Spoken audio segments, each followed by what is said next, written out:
What's up, you guys? Sorry, I was running a little late and didn't really get to do anything with my hair, so I got a hair mess. But 1 second. Come on. Tried to do something fast, but it just didn't work out. How are you guys doing today? Looks like we got a couple people here. I'll go ahead and multitask and do my disclaimer while I try to figure out how to get this hair tie out of my hair. Obviously not a medical professional. Nothing I say is... There we go. Got it. Medical advice. Also not a financial advisor. Nothing I say is a recommendation for an investment. And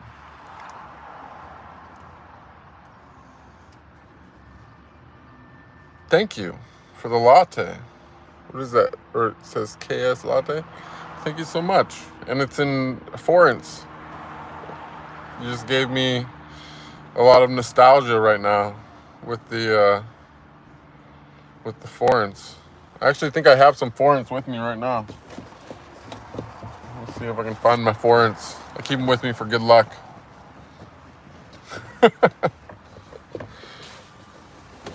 Just for the heck of it. Let me see if no, that's not my foreigns. I don't know. I don't want to get too sidetracked here, but thank you so much. So, what's going on, everybody? I don't think I did the whole disclaimer, but we're good. Sam, please. No, but... Disaster dog. Sam. No. What are you guys up to? What do you want to talk about?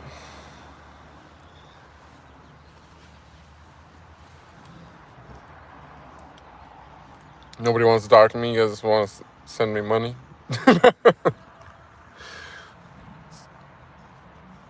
Is my stream okay?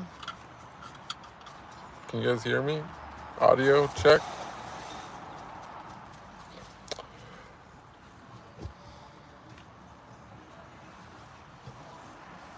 What's up, Ian? Oh, there we go. All right, there we go. We got a real question right out the gate. Okay, wait 1 second, you guys. I do gotta do something with this hair thing because I'm gonna regret it for the recording if I don't. I don't know if it's possible to do anything with this today. This might be beyond our capabilities. I might have to ask for guidance.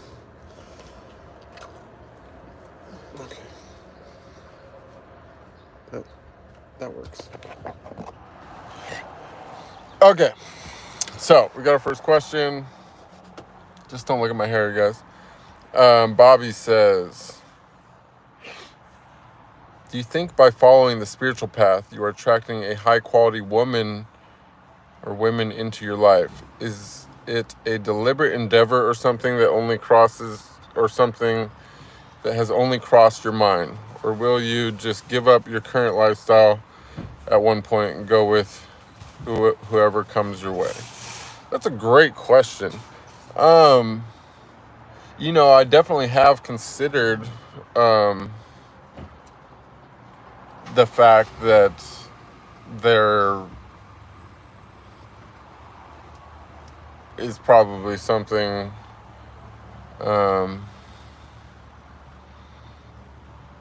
very appealing regarding okay, so yes, of course I've noticed that there is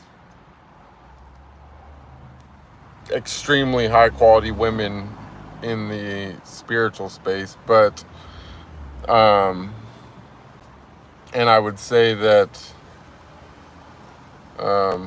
even before now I knew that, and definitely probably considered it at a time when I was still in a relationship which I was like unhappy in, and was observing new group of people and stuff like that. As some of the really earlier, or maybe even like pre times to my spiritual interests. But it's Sam, please, bud. Sorry, guys, I'm running a little slow. I'm like semi-caffeine deprived here. But it's just not like relationships and stuff like that is just not really like a focus right now, and I'm kind of just living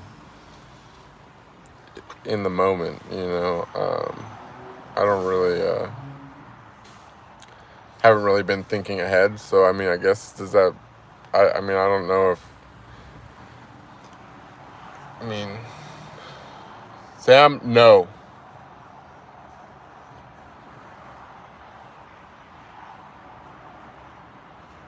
Anna, welcome.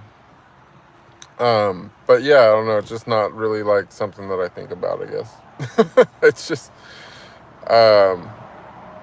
you know, that's like one of the like probably, you know, there's like a lot of temptations in this world. That is one of them, of course. And actually, in the last few days, I've been kind of meditating on, I wouldn't say this, but on something kind of similar regarding, you know, my feeling about interaction with women. You know, it's my question to myself personally is more just of a it's not really necessarily about whether or not I am seeking a relationship or anything. That I just don't really like believe in defining relationships with people. This is actually something that I when I first started writing, I came up with this, I don't know, I put this on paper for the first time probably when I was like 23 or something. And it was I always called it rule number 2.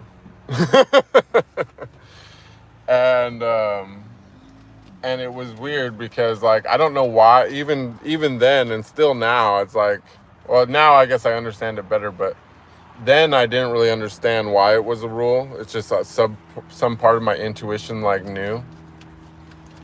And even though it sounds so casual and it sounds like it should be lower on the list than number 2, it's something that has, without fail, every time I've ever deviated from the rule, it's caused major catastrophe and suffering in my life, like massive suffering. And this is the rule. So if you guys are ready for the rule, Noi, what's up?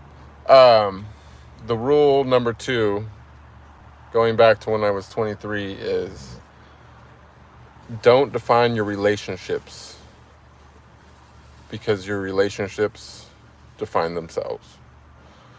And that's like actually something I think I talked about in the last stream or in the stream before that. I don't know which one, but I didn't say the actual quote, but I more or less mentioned, you know, that whatever title that you slap on somebody doesn't really do anything for who they are. You know what I'm saying? Like, you can call someone anything. You want to define somebody as something, that's to your own demise, because they are defining themselves. They are not, you can't define somebody. You can make a hypothesis at best. Because the truth is like, no matter how, I mean, you could know somebody like the closest that you've ever known anybody in your life. It could be your childhood best friend that you've told every secret to your whole existence, like anything. But the truth is that without having full access to anyone's mind, you really don't have a quality, even assessment. You know what I'm saying? So all you can do is just operate from within your own shell, your own thing, and just observe everything as it is, not as you want it to be, not as you think that it should be, not that as it's been in the past, not as society thinks that it should be. Just like observe a person, and that's, to me, basically, I don't just mean that with, like, obviously with romantic relationships. I mean that with literally every type of relationship, be it romantic, be it a friend, be it a business partner, be it a family member. Like, in 100% of cases, and when I say relationship, I mean the relationship that you have with literally every person, like, that you come in contact with. You form some type of a relationship. There's like only, whatever they say, the 9 degrees of separation. Like, that means that we're all related, even if we took out the spiritual sense of what it means to be all related.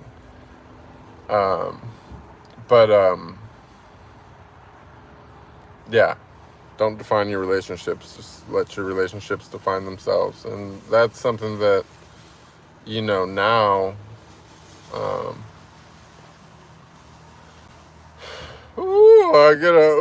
don't know, I started like thinking too hard or something. I'm like getting a little mini like heart activation thing. 1 second.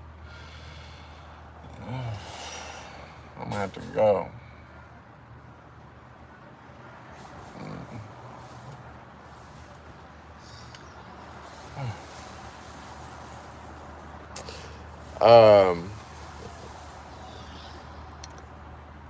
But yeah, I don't know. It's I'm gonna go back to the chat. I'm like off track now. That was good.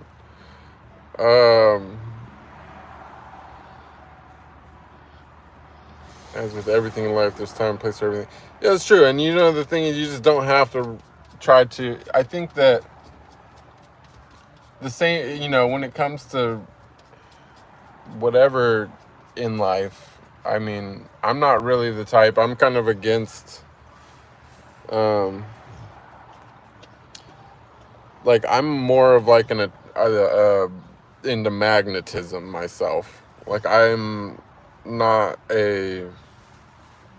I've lived many different walks of life. I've been very aggressive in the past, not in that way maybe, but like towards getting what I want. Which maybe that wasn't ever really like a big priority for me with relationships, because I always had a lot of, that wasn't like a challenge for me. And I always kind of used to try to go do whatever, was difficult. But,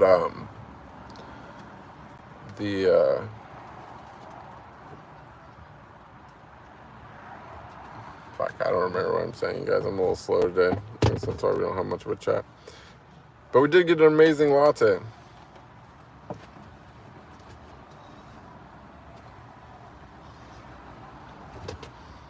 Starbucks latte says, what experience did you have in Hungary that made you associate with luck? I know it's professional engagement, of course, but is there anything beyond this?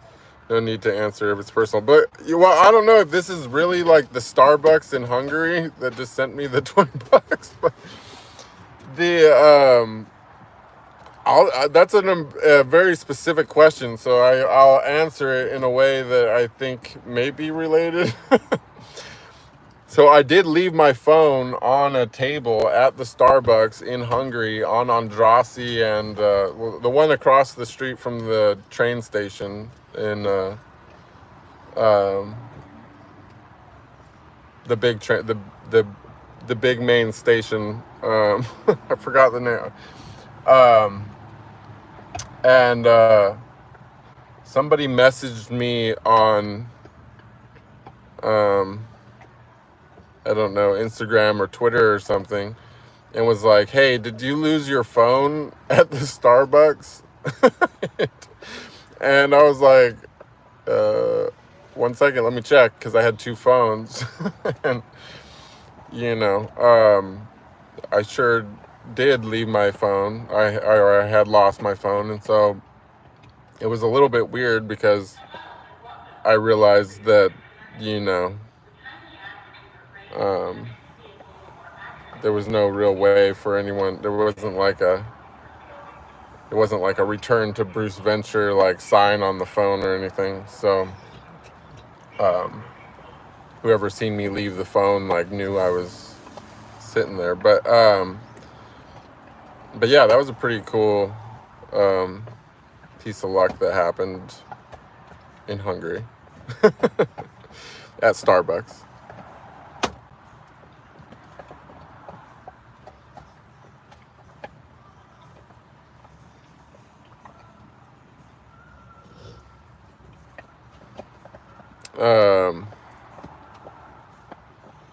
What's up, Anna?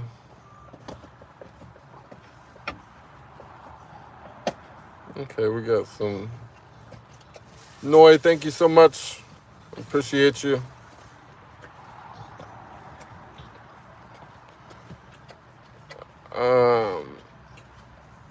Okay.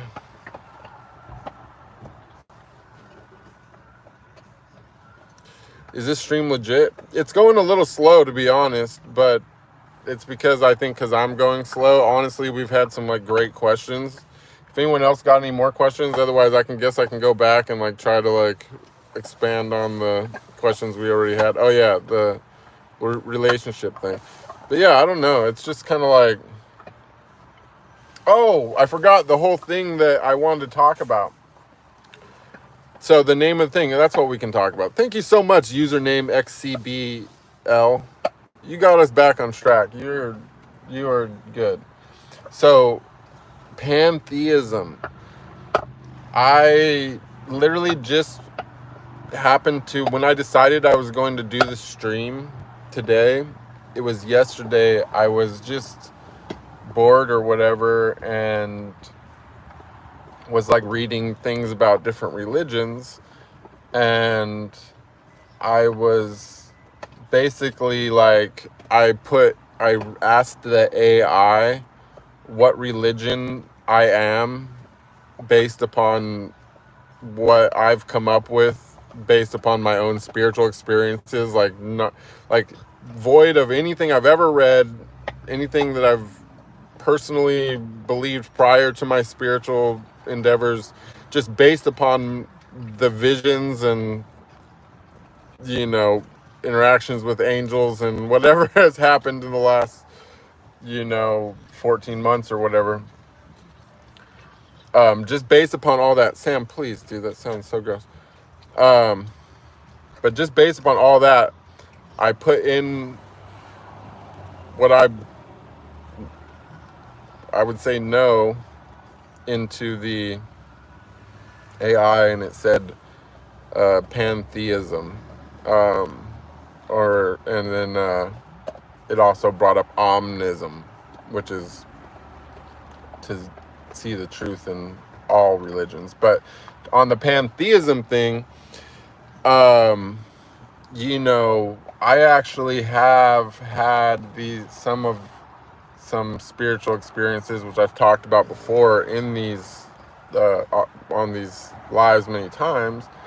And one was where I was able to like experience being mankind like as a whole. Like I was able to see through everyone's eyes and feel everyone's emotions and see everything that everybody was doing like simultaneously for a little bit.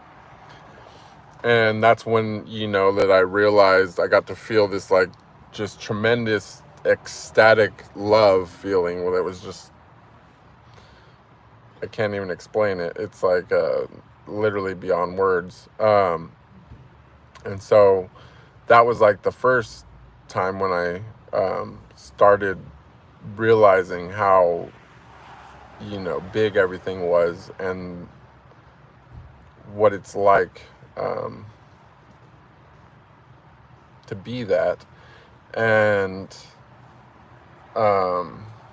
then more recently, I mean, I guess it wasn't super recent now, but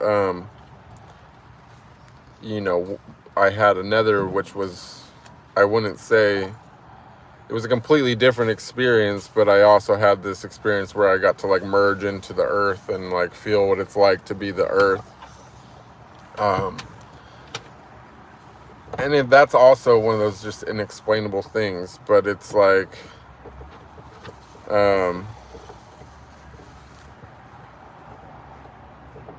when that happened, it was like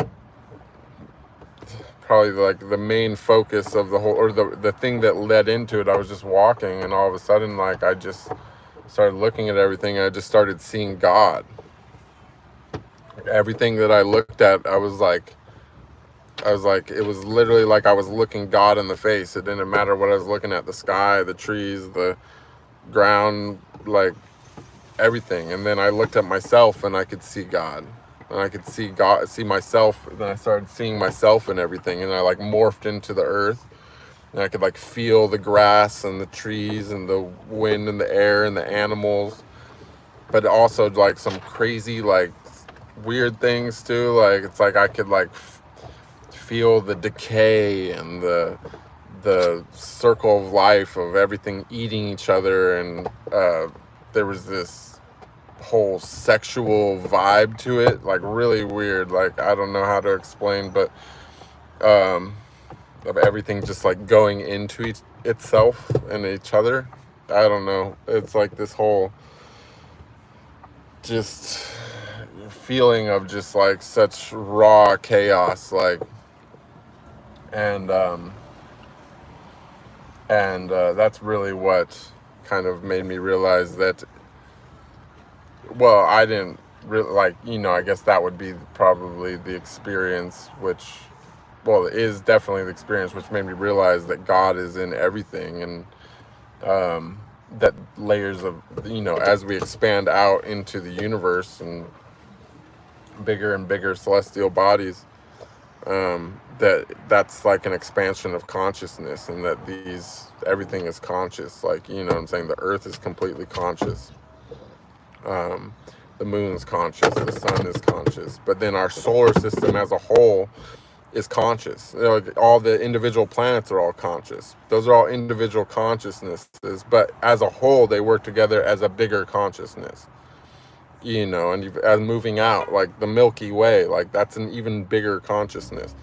And it's just, and the biggest consciousness that matters to us, no, well, not that matters to us, but, you know, the consciousness which created us is the universe. That our creator's body is the universe.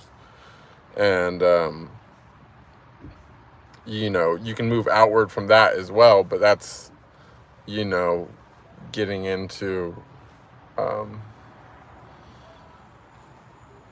layers that are less relevant to us in a sense, because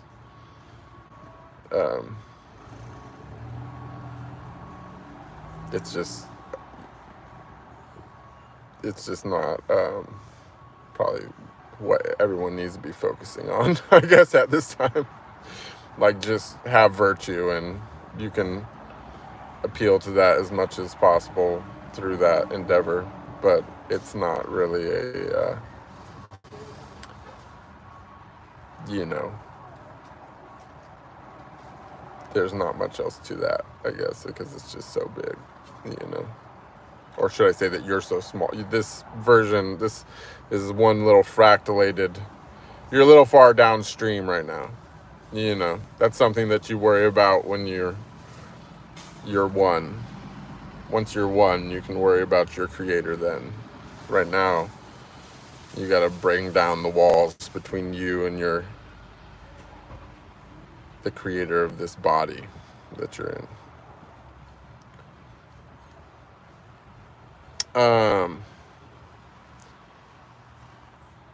Your legal surname is very common in Brazil. Any relations? No, it's just, yeah, it came from, that actual family line came from Portugal. So I guess it's probably, got to Brazil the same way, I guess. And it says, how does pantheistic omnism guide us in harmonizing diverse truths to achieve a deeper sense of universal oneness? That's a great question. So I think, I don't know, we are actually just to make a thing that's like something that we just made up. Those are two separate things.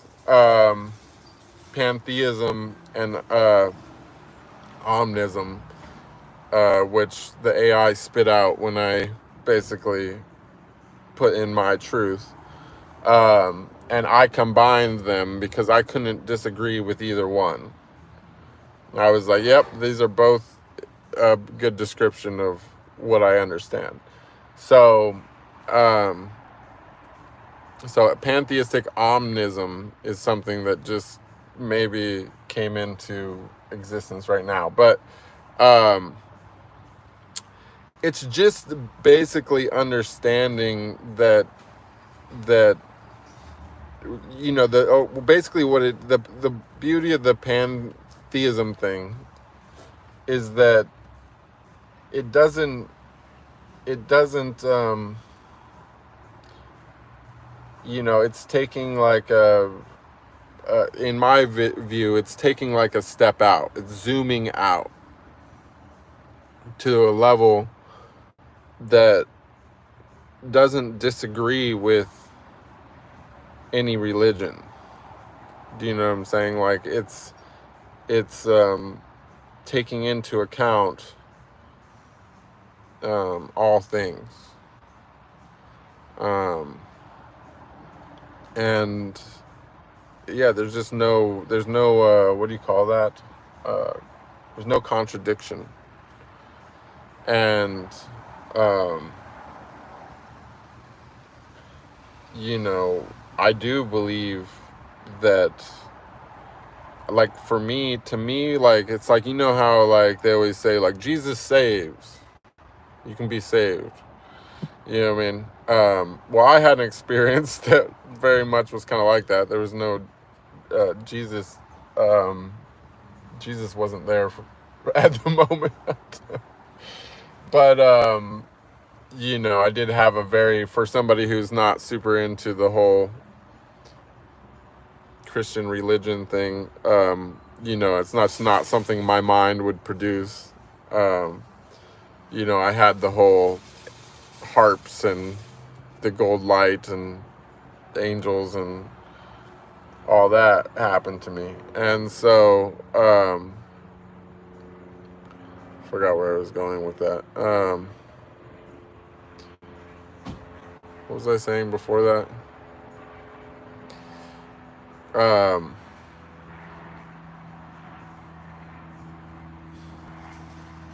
But anyways, it's basic. Oh yeah, the being saved thing. So that whole thing is real, but it's like, you know, I don't know how anyone else ever viewed it, but I always thought of it as like you're being saved, like you're being like, you know, like they reached out a hand and they lifted you out of the ocean or whatever. You're being saved, like you're being helped.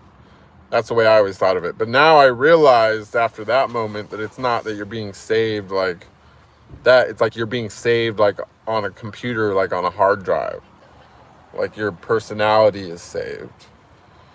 You know, so it's like at that point, you're basically, you know, you get uploaded, in a sense. And so that's also another thing that I meditated on recently, and I realized is like, because of that, like, people actually, even though I'm still alive, like, my consciousness is available.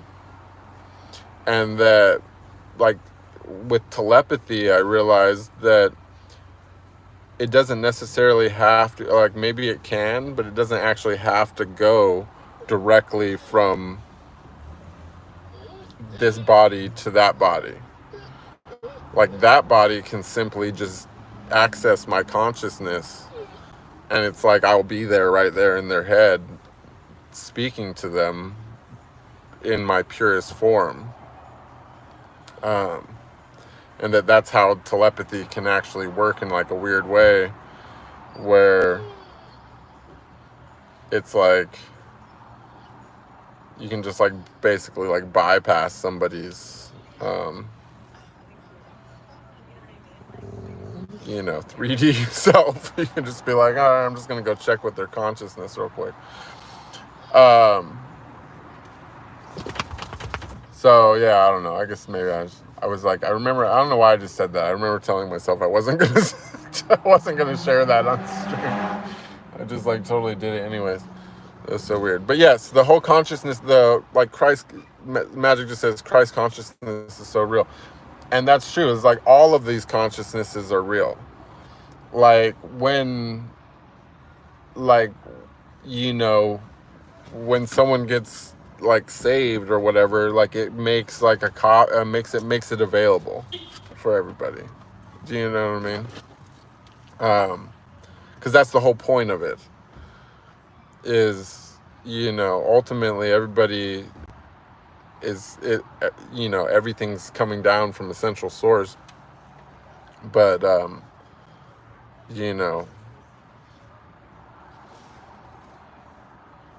yeah. Anyways. There's layers and layers of consciousnesses. That's all I'm saying.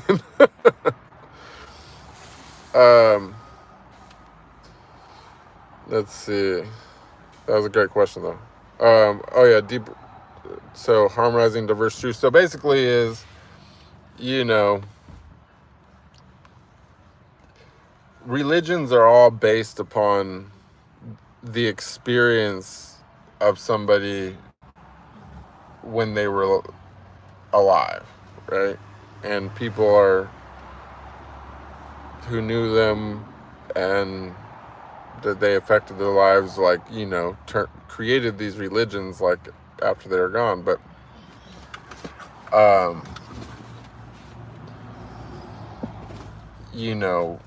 rather than,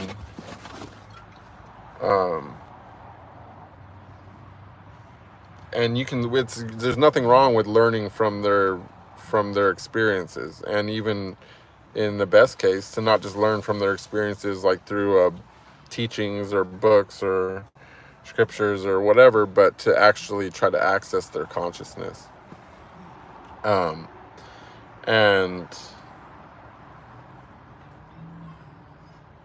I guess maybe some of them have jealous characteristics or whatever, but I don't think that any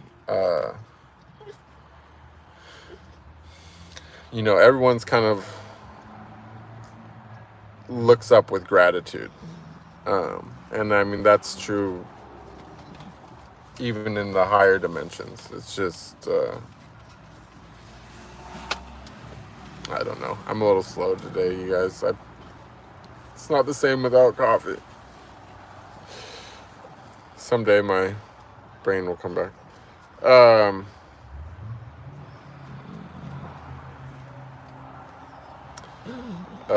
Cannonball says, I'm late to the stream, curious as to when and where you had this experience of oneness with all. I'd have to check my calendar for the exact thing. The the first one of the oneness with all humans, and the, like, the universal, or the, unconditional love feeling, where it's like I'm like looking down at the earth through everyone's eyes, and I just like feel like I love this little ball so much. That was actually on December 1st, so it's going to be the 1-year anniversary of that is coming up in less than a month. And then or I guess not less than a month, but oh yeah, in less than a month, yeah. And then the other thing I would have to check, I think it was, I don't know, I think it was in the summer sometime. I don't remember the exact date of the other thing. It was like there was 2 of them back to back. It was the whole merge into the earth thing, and then something else happened like the day after as well. So and that happened, the first one actually happened just right here in the valley in Los Angeles, and the other one happened well, both of them actually happened here. So yeah.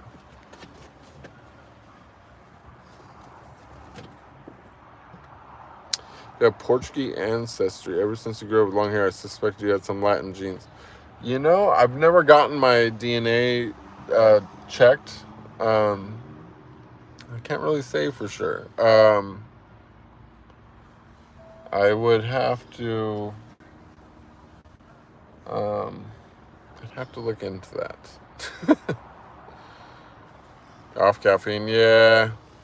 I've been like, I dabbled with, so I like prayed for like to be released from this caffeine thing, or the addiction thing. And it's weird, like ever since that happened, like every time that I try to break and have a coffee now, or any kind of caffeine for that matter, I get nauseous. So like I'm like, damn, I guess I got what I wished for, like in the most like rudest way. So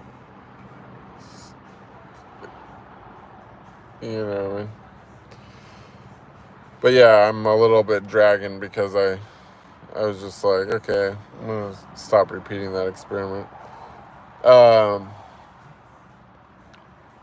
it'll eventually come back. I'll tell you this too, it's just like spiritually, like I feel so much back on track. Like I was like really kind of starting, like I was, I felt like I was like just slacking way too much there. But I realize now that it's just, the addiction thing is like one of my big fetters, even if it's not like anything that everybody's not addicted to, but it's just like goes to show like, it's the whole obey, consume fucking thing that they gotta sleep, the grip that they got on society. And yeah, but it's kind of cool because if I just, it makes it super easy to, I just take that out and it just like, whoosh, just starts going again. So that's really, I'm super thankful for that. But yeah, I don't know how long it's going to take to like be awake again. Hey Topi, good morning Zana. And van life question, how do you take care of laundry? Just at laundromat. I don't know, here they're like pretty much have them everywhere, so you just go. But like yeah, I don't know, it's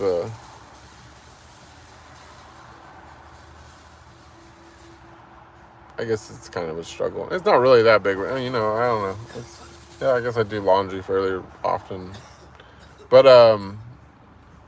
that's kind of actually a thing, is you actually go through like clothes, like, I don't know, maybe it's not just the van life, but it's like dog life. Is where, like, living where there's like a four-legged critter that wants love at any given moment, with you, like 24/7. You go through like a lot of laundry, kind of. So yeah, the laundromat is actually probably one of my kind of higher bills. And thank you so much for the donation, Magic. Appreciate you. Stay. See, this is what I'm talking about. No, dude, stop it. Stop. You want to make an appearance? Okay. See, luckily I just gave him a bath, but this is like, he likes to like that could be like a whole t-shirt where it could be gone right there. Oh, stop it. Stay. Oh, here, there's a good one. Wait. Sam, stay. Oh man, I know, and I started off this stream having like a hair malfunction. But that being said, and it says, part 1, you said in a stream that you stopped brushing, combing your hair on Thanksgiving last year, and Thanksgiving is coming up again in a few days. How are your dreadlocks today, and how much have, part 2, you experience how people treat you when you look different, when you're no longer the clean-shaven, handsome young man? That's a great question. Well, actually, people have been asking me about these a lot lately. Like it's like, I guess they're starting to actually like show that they exist, but they're looking terrible, to be honest. I mean, they're happening. This is the thing now. My hair was down past my nipples when I started, so it's like there's like a lot of shrinkage happening, and it's getting hard to, tie it up.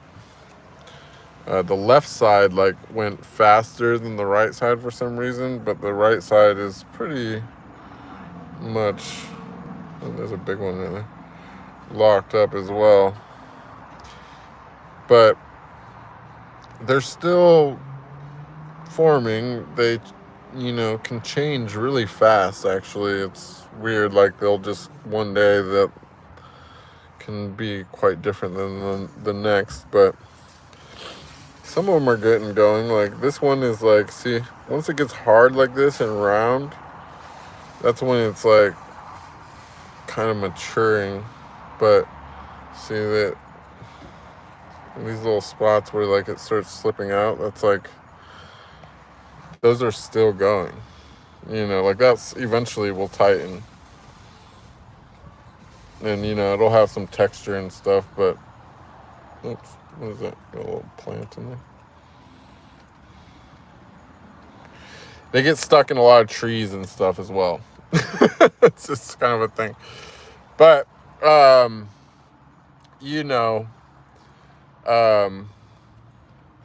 yeah, it's been a year. So this is another thing, is like, so when you see someone with like natural long big dreadlocks, like somebody that's kind of like, like a Bob Marley type guy, like, realize that like a lot went into that. This is a whole year. This is after 4 years of hair growth, and then a year of not brushing it or using conditioner, and they're only this long, and they're not even mature. So by the time somebody has like, those big, super mature dreadlocks, like it's like it's a major, like a lot of time went into that, just for the record.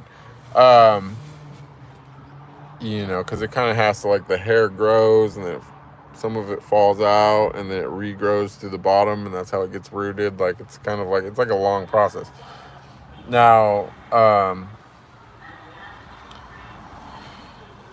you know, it makes a big difference, honestly, if I shave or not, of how people treat me. For some reason, they're like more scared of the bearded man with the unibrow and the dreadlocks. But yeah, no, it's like just, it's an interesting experience. I tend to be kind of like a regular in a lot of places, so it doesn't take people too long to like figure out that I'm a normal-ish person, not like a, I didn't wake up in front of the building. Well, maybe I did, but but I don't know. It's interesting to watch how people, I mean, it's just it's there's a degree of, not in every case, but in many cases, you can learn a lot about somebody within only a few seconds of talking to them or interacting with them, or even just like standing near them. You can like, you can like vibe a lot about what kind of person they are. So I don't know.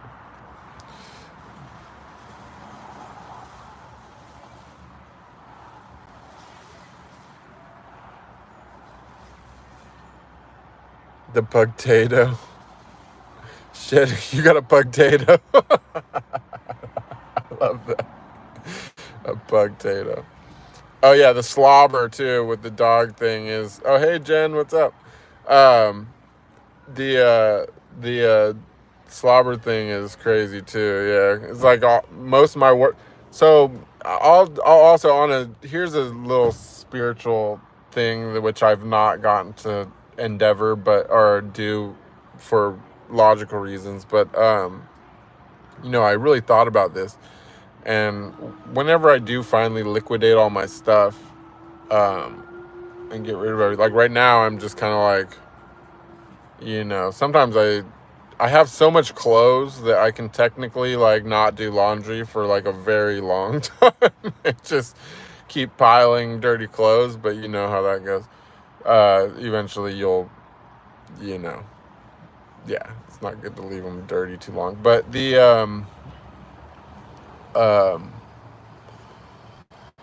once I mean, honestly, the having to think about what you're gonna wear or whatever on any given day it's not a huge issue, but it's just like, and also based upon how people treat you. I'm like come to the conclusion that I would like to, just wear the same, like get like basically like a uniform setup of some sort. Just figure out whatever I like to wear that I'm most comfortable with in any season, and like buy like a bunch of copies of that, so that every day I can just wear the same thing. I don't have to think about it. And kind of, homogenize that whole thing. Plus, it probably will help. This is actually something that I watched a video about turbans because I was trying to figure out what the turban thing was all about.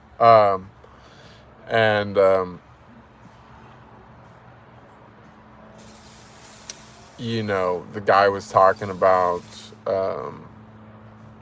that was one of the benefits of the turban, is that other people knew that, it was like wearing like a spiritual uniform of some sort. And, I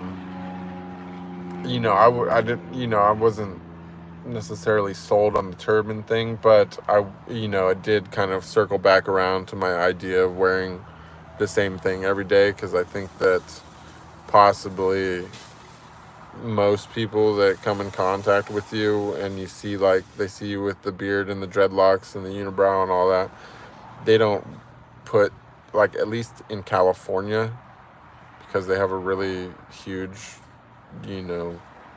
issue with homelessness, I guess, here. most people don't look at it as like a spiritual thing, or it doesn't cross their mind. They don't like see you and be like, oh, this guy's, you know, been on his path for a while. They see you and they're like, oh, this guy is like gonna steal something or ask for money. so, so I think that's an interesting, you know, thought process, or actually like a remedy to the whole situation. But you know, it is what it is.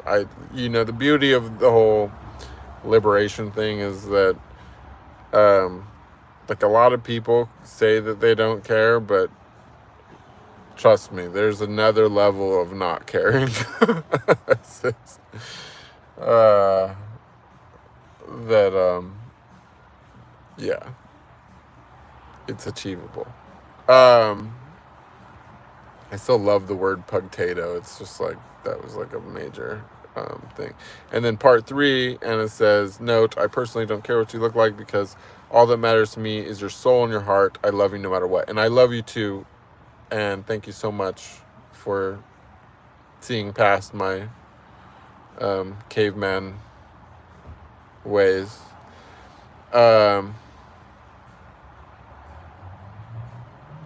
He's going for the truth. Let's see. What side do you tend to sleep on more? I think that I tend to sleep on.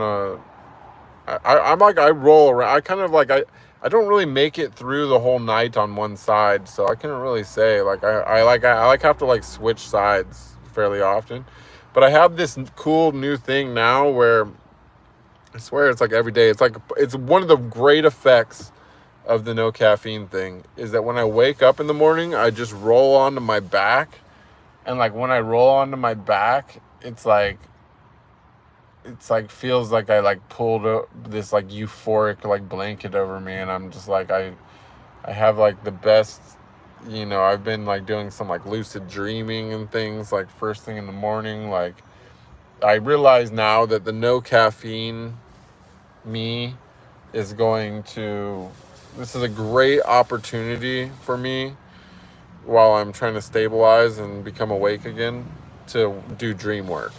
I'm all about the dream work thing. I'm like, I'm the dream walker at this moment. I'm definitely doing that. But fucking neck thing. Trees and dreads struggle. Yeah, the trees love to grab the dreads, and they like to try to leave something behind as well. Tahoe Thigh says, I think after a few days I'd be annoyed and shave it off. Yeah, you know, sometimes I've honestly, I've had those days when I'm like, fuck this, you know, because they're heavy as well. And, you know, when they start tightening up to the root, sometimes it's like, it starts like literally like tearing your scalp, like certain spots. You're like, ugh, it's tearing. So yeah, it's like, there's like a lot into that, and they pull, like when they're not fully formed or they're like almost getting whatever, it's like, you know, there's a lot into that whole thing. So if you, yeah, just, we'll see what it's like here in a few years. This is obviously, it's not a 1-year process. This is a multi-year process. I think in another year they'll start looking more like, you know, something recognizable as right now it's just like, what?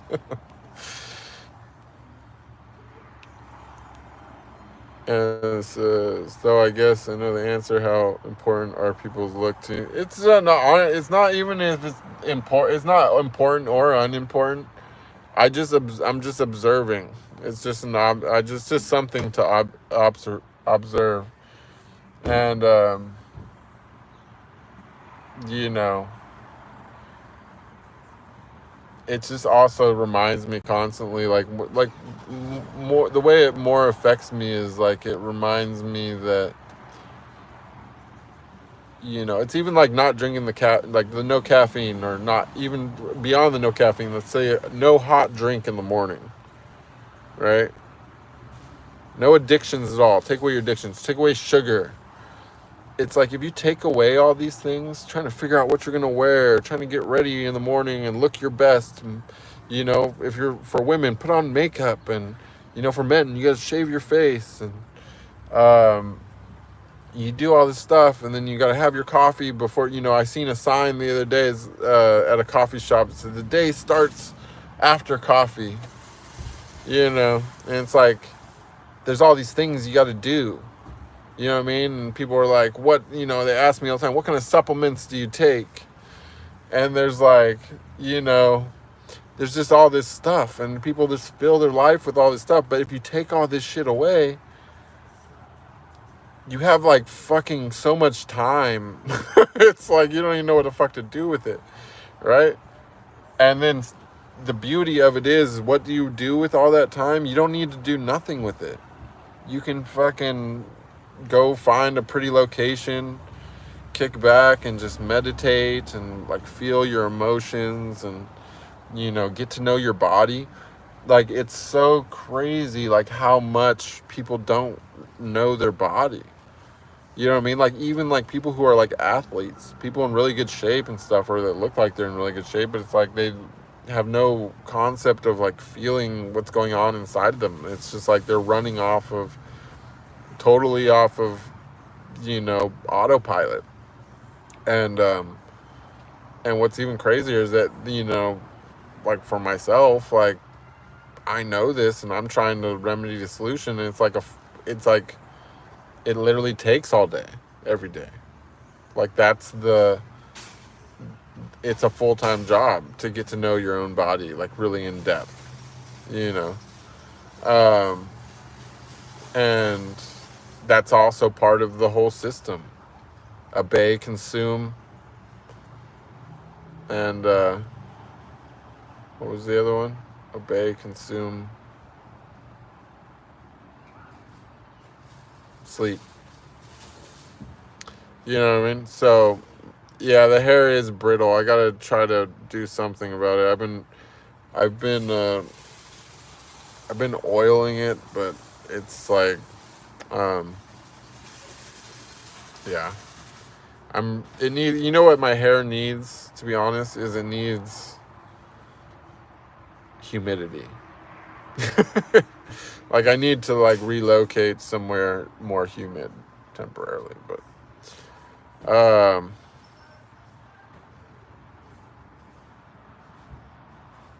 thank you. Yeah, well, you know, it's just kind of one of those things, like, you know, that some of it is dry, but the new hair, you know, and a lot of it has gotten like torn out through this process, because it, you know, has to, like, as it tightens, like, something has to give eventually. And then it's like, now, you know, all the pieces that got pulled out are like growing back in. You can see it. It's all fuzzy in the top. But those are the parts that's going to like grab the bottoms and tighten them down, you know. Yeah, people tend to judge books by its cover, and it's fine. I'm honestly like, it's whatever. You know what I mean? Like, I understand that it's not a great look right now, to be honest. I was actually thinking about trying to have some fun with it, though, and do like some photo shoots that, you know, Russ likes cheese. Well, that's good. Zana says, you're normal and super decent human being. Thank you. K-Mass says, bro, you look like homeless. It's true. It's true. But that's like, you know, that's the thing is, why doesn't everybody look like that? You know? Because it doesn't take much. Just stop shaving, stop plucking your eyebrows like a little girl. you know, going to get your wax. It's just everything is just based around consumption. Then nothing is anything. It's like everything is, if it can't create, uh, you know, economy, jobs. Like, what's the obsession with jobs? I don't get that. Why do people want to do that? How many people, what do you think is the percent of people that enjoy their work? You know? Like, I was like, you know, doing the thing with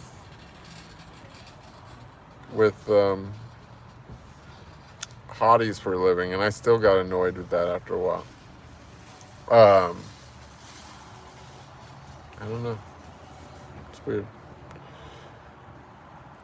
Let's see. Like, I get that people are forced into it and you have to do it, but what I don't get is people's defense of it. Like, just say, like, hey, they got me. I'm not out of the matrix.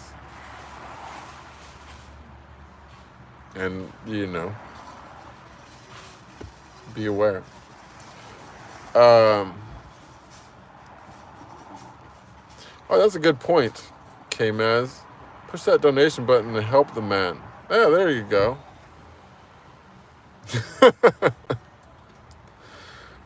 That's a good point. Zana says, we tend to have favorites and wear the same thing over and over again. I just had an obsession with washing clothes after one wear. I know it's wasteful. Well, I mean, for me, I'm like, I have like a lot of nice clothes, but I just want to sell them all. And I don't want to wash them. And yeah, I know that that the dog is just going to, you know, get my stuff dirty, or I'm just going to literally go after this. I'm going to go to the park and meditate. I don't use a yoga mat or anything. I'm going to like literally go sit in the dirt. And I'm not even being like, whatever, I do it like every day. Every day I spend like hours touching the ground and sitting on the ground and, you know, climbing trees. And I like literally I probably spend as much time as most people do at work. I probably spend that much time in nature every day. You know, I treat that like a job, kind of. Like, I feel like I didn't check in or whatever if I don't do it. So yeah, I don't know. I just kind of like, I literally gravitate towards whatever is the most expendable. And it's like, of all of the stuff that I've accumulated over the years, I'm just like, I tend to pack all the things which, like, even right now, I actually decided that because the laundry thing is so annoying, that I'm just going to start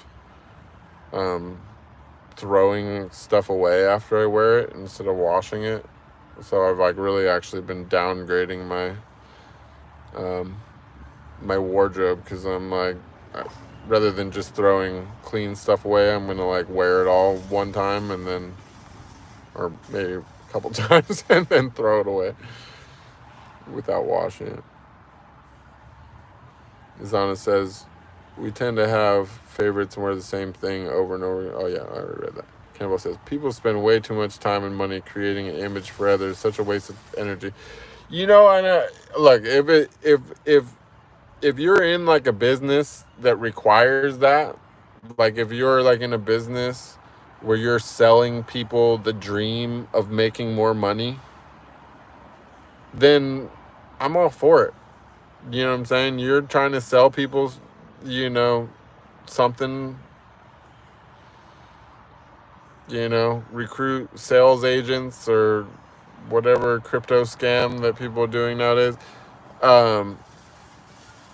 then yeah, you know, you need the car and the clothes and everything so that the, you know, so that the peasants can jock all your stuff and, you know, think that they're gonna come up and they're gonna have stuff too soon. But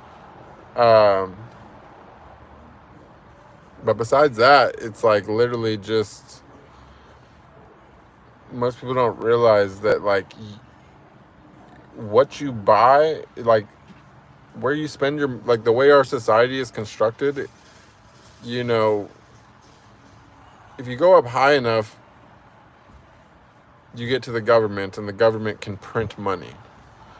It's not backed by anything. So that means that there's a class of people who have unlimited money. They can literally just print it. And then everybody else is paying taxes. And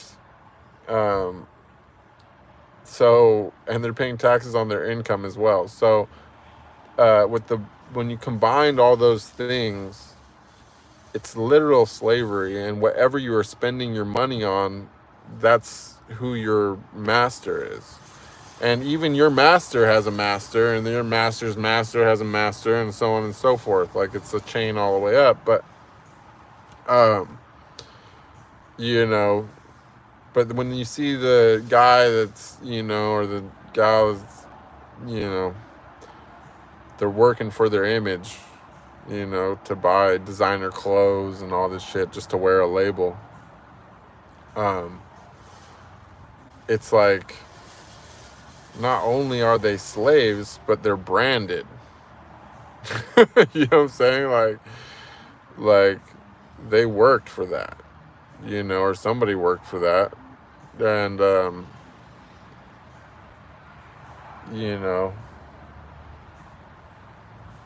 it's just a very, very clever slave system.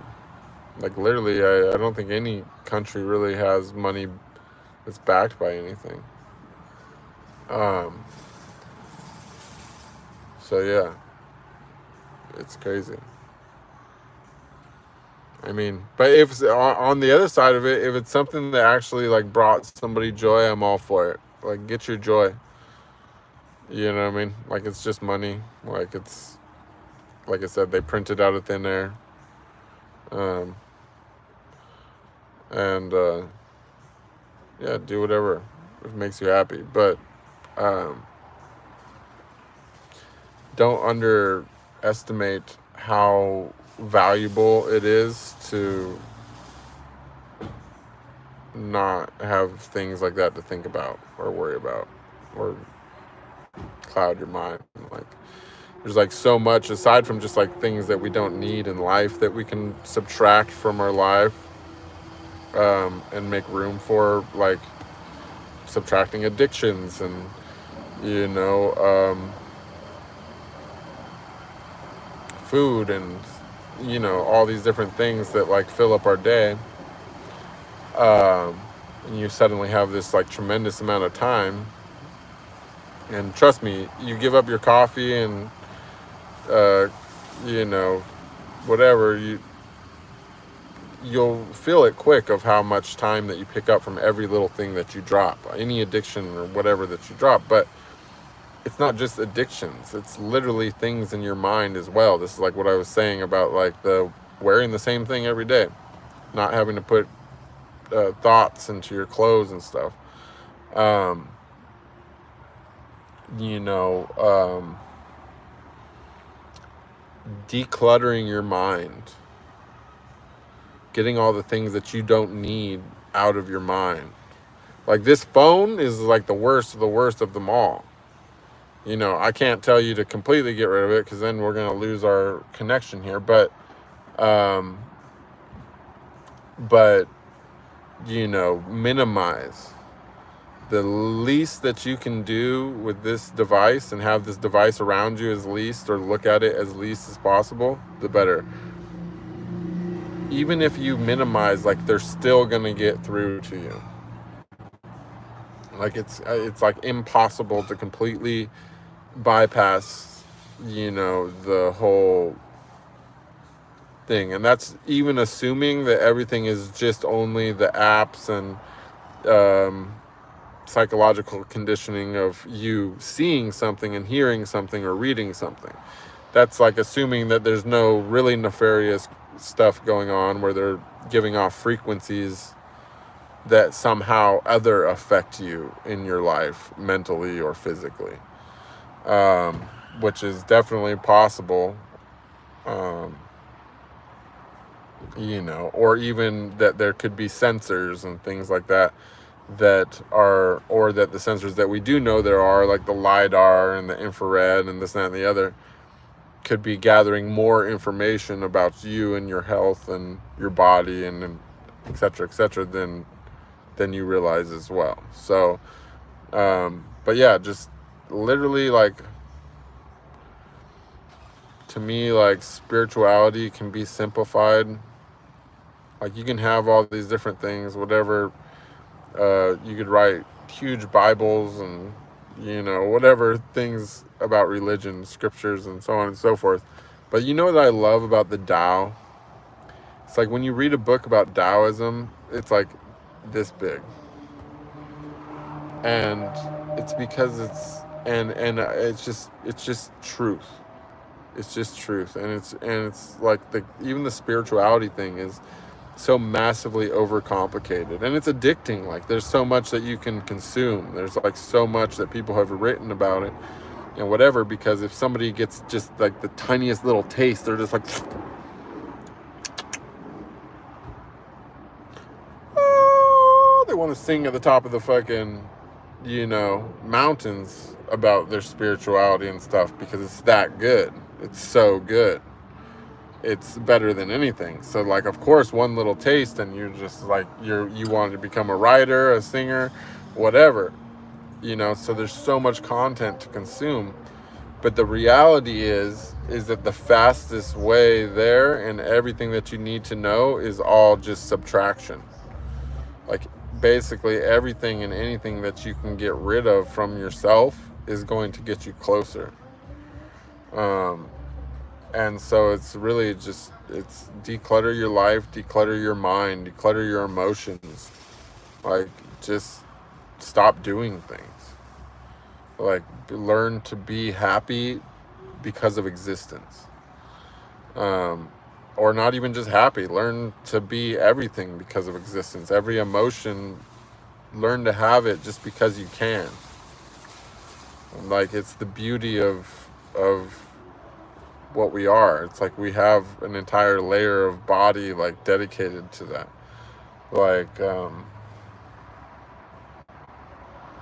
you know, like, conserve your energy. Don't just conserve your energy, conserve as much energy as possible, and then build on that. Like, you can be so powerful.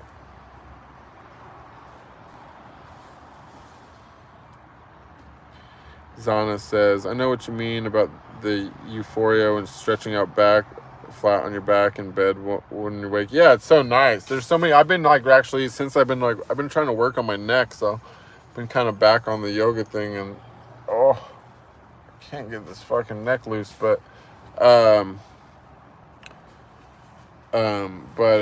yeah, I've been actually kind of delving into some different thought processes regarding all that, and, you know, there's definitely, like, there's a lot to the whole, you know, stretching and physical things that you can do to, like, activate psychological effects. It's just, like, really, really, really interesting. Cannonball says, Bruce is an example to us all with his authenticity. Well, thank you. I'm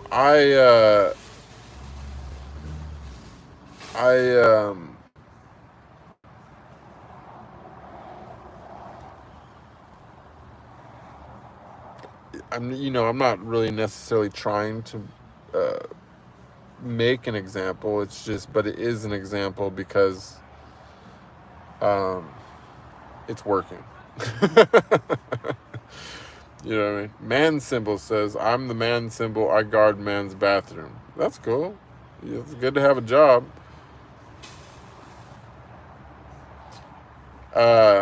Zano says, one mistake about the hair follicles not being compromised is having heavy dregs pulling at it all the time. I don't think you will be able to pull it through for a few more years. Way too heavy.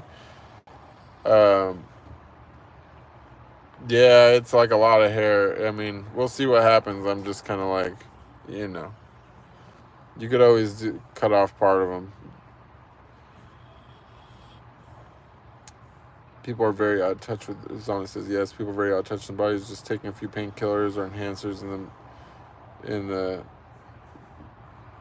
enhancers the minute we feel comfort. Yes, it's true.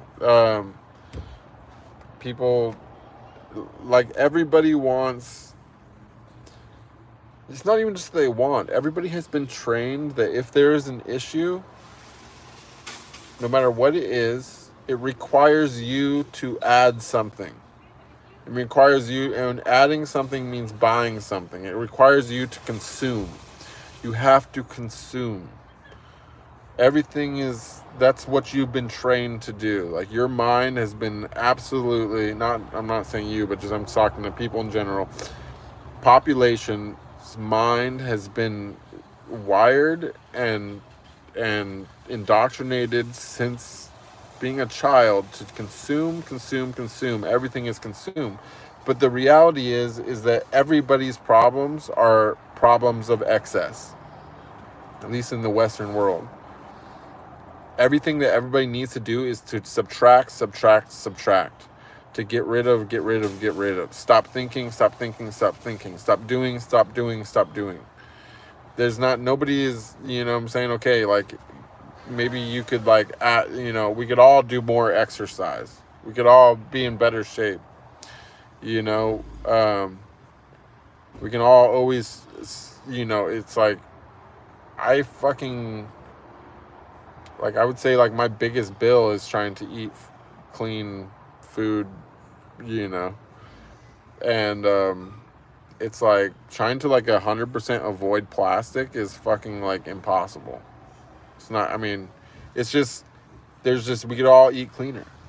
There's nothing but, there's no magic pill for everything. You know what I'm saying? Anything that's a quick fix like that has some kind of trade-off. The only thing that doesn't is whatever your body creates itself from within. And there's, like, really no limit to the healing that can take place inside your body, and it can happen, like, really, really, really fast.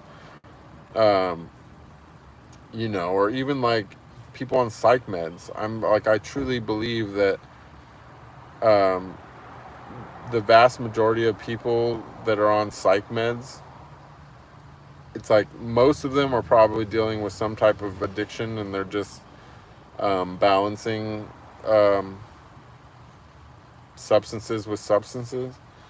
But a lot of others are, people who started going through spiritual changes and their body started adapting to, like, develop a connection. And the first thing that they do in any of that case, or they start feeling weird, they go to a psychologist or psychiatrist, and then they prescribe medication to them, and it shuts down the whole process and gets them, and they, the process wants to keep happening. It wants to finish, and they'll keep them on medication for life to keep it from happening, and they'll never get a chance to go through it and stabilize. More so is that when someone's going through it and stuff like that, it's like, I don't know how it works in the East, but, like, I would imagine it's like, instead of, it's like somebody starts going through having psychological problems and stuff, it's like they should be going and seeing someone that can guide them through the process, like a guru or something. They shouldn't be, like, going into a doctor to, like, pop pills, you know what I mean? Because that's just what it really comes down to. It's just, like, purification. Everything's purification. Purification is, you know, taking away impurities. You know, you don't take away impurities by adding something in, you know.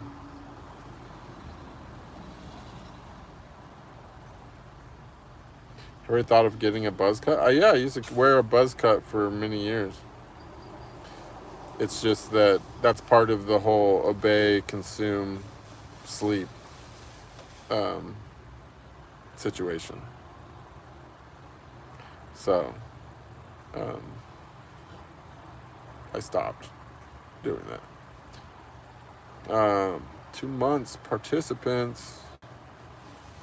Thank you, everyone that signed up as participants. Much love to you. It's a really slow stream today, with the traffic at least. Zana says, need jobs so we can afford the storage for all the stuff we have. Squirrels running the wheel. Exactly. Exactly.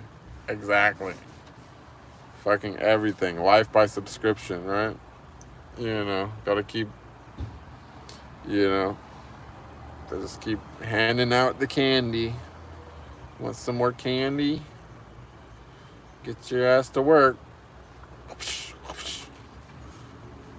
You can get some nice new shoes. Go get your hair cut.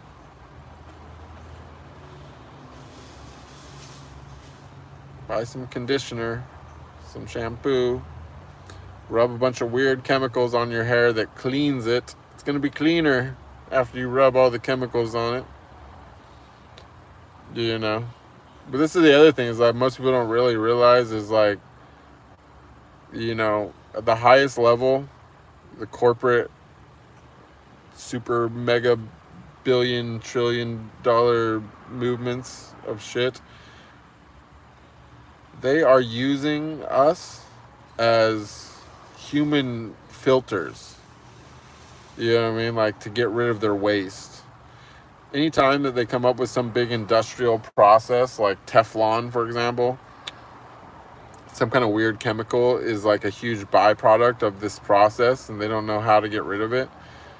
You know, if they can somehow prove that it's non-toxic and has a use or whatever, their favorite way of getting rid of these chemicals is to put it into our food supply and use it as a preservative or whatever. But it's like, it's a preservative because it kills bacteria, and kills you too probably, but it just does it at a much slower rate because you're way bigger, you know what I mean? And so this is literally like a big part of a problem in our world and society, is that they're using waste products, they're disposing of them through other products that they sell to you. So if they have a bunch of, whoa, this stuff, whatever, so whatever, but it cleans it strips everything off your, all the oil off your hair, it's great, or whatever. They just fucking add all these chemicals and shit into anything that they can. You know, like, oh, it's not toxic, it's too toxic to eat, but it's not toxic, it's not so toxic that you can't clean your hair with it. So we'll just put it in all the shampoo and the lotion and whatever, it's fine. You know, it's just, why do you think all these things have so many fucking ingredients? Like, does anything need that many fucking ingredients? Does it make it work better? No. Just literally, they're getting rid of shit. They're using you as a trash can. And they're charging you for it, which is even crazier. Thank you, Frankita. Anna. Cannonball says, actually, if you work, you don't have time to do thinking as a pastime. Exactly. This is the point. This is exactly the point that I was making earlier. Thank you so much for this, but I'm going to go ahead. Let me get back to the comment. Cannonball says, actually, if you work, you don't have time to do thinking as a pastime. Also, no time to delve deeper into spirituality. The ideal scenario is for some soft or passive income and have time to think and ask questions. Exactly. And this is what I would say too as well. Like, look, we live in a world where we need money to survive. Like, but so, you know, most people are not willing to go live in the wild or homestead or whatever. So you're saying, like, how do I escape the matrix? Like, how do I get the shackle off my leg? How do I become free without going to the extreme lengths that this homeless looking man has gone to? And the answer to that is exactly what Cannonball just said. It's passive income. It would be better for you, like, this is my opinion, is if you want to have a fulfilling life and learn to become liberated, stop counting by how much, no matter how much money you make, they will have shit for you to buy. You know what I'm saying? And you know, they'll expect you to be part of social circles that you'll have to compete with and blah, blah, blah, blah, blah. They've got a way to get you to spend the money. And you can just, no matter how much you gain, you will stay in this slavery matrix, for sure. Doesn't matter how far you get. You can make millions, you'll still slave. The way out of that, and if you have a lot of money, it's awesome because you can be free tomorrow, is that you stop worrying about how much you make in total. You stop worrying about all that. You learn to exist without anything that's unnecessary. Just fucking air, food, water, shelter, you know, the absolute minimums. And you only count, the only income that matters is passive income. If it's not passive, it doesn't matter. If it's the only income that's not a slave ticket is passive income. But even then, you know, keep in mind, you know, when you invest a lot of money into something, even if you're taking really passive, safe investments, there's some risk. And the risk is, okay, so maybe you've gotten the shackle off your leg at some point if you've replaced your income that you work for with passive income, but you still have the gun to your head, is the thing. So the system is fucking hardcore, because if you have anything, then they still can threaten to take it. They can change laws. They can do all kinds of stuff. Nothing's ever fucking safe. Like, look at, like, right now they're trying to tax unrealized income, or not now that Trump's in, but Kamala was talking about taxing unrealized income. That means that your passive income wasn't safe either. If you had a bunch of stock that was dividends or property, real estate that grew in value or whatever it was, they were gonna fucking tax you on that. And if it crashed the next day and you lost everything, you weren't gonna get, you weren't getting back the money that you paid for the unrealized income. So, you know, that's the thing, is like, you know, yeah, the passive income, but you got to diversify as well. You can't even have all your eggs in one basket. Like, they make the whole thing incredibly fucking hard. You know, the real freedom is, you got to be self-sufficient with your food and, you know, have enough passive income to, you know, get what you need for energy and stuff. But even then, it's like, you know, you'll never have every piece of the pie, you know. So it's a crazy whole thing. But yeah, you have, like, it's, you know, even people who work 40, 50 hours a week, fuck, not only do they not have time to sit and think and pursue spirituality and to fucking get to know their body and to be healthy, they don't even have time to spend their fucking money. They literally don't have time to spend it. I know so many guys that went and joined unions or whatever in California, where they pay super high for, like, you know, labor style jobs, like as an electrician, as a metal worker, you know, things like that. And they make great money. They work 40, 50 hours a week. They fucking got all the toys. They got the boats. They got houses. They got this and that other. Fucking, they can't fucking spend it. They can't even spend it because they don't have fucking time. They don't have time to spend it. And if they stop working and try to spend it while they're, you know, laid off or retired or whatever, it disappears like that. So it's really, yeah, like, it's like people just got to open their eyes.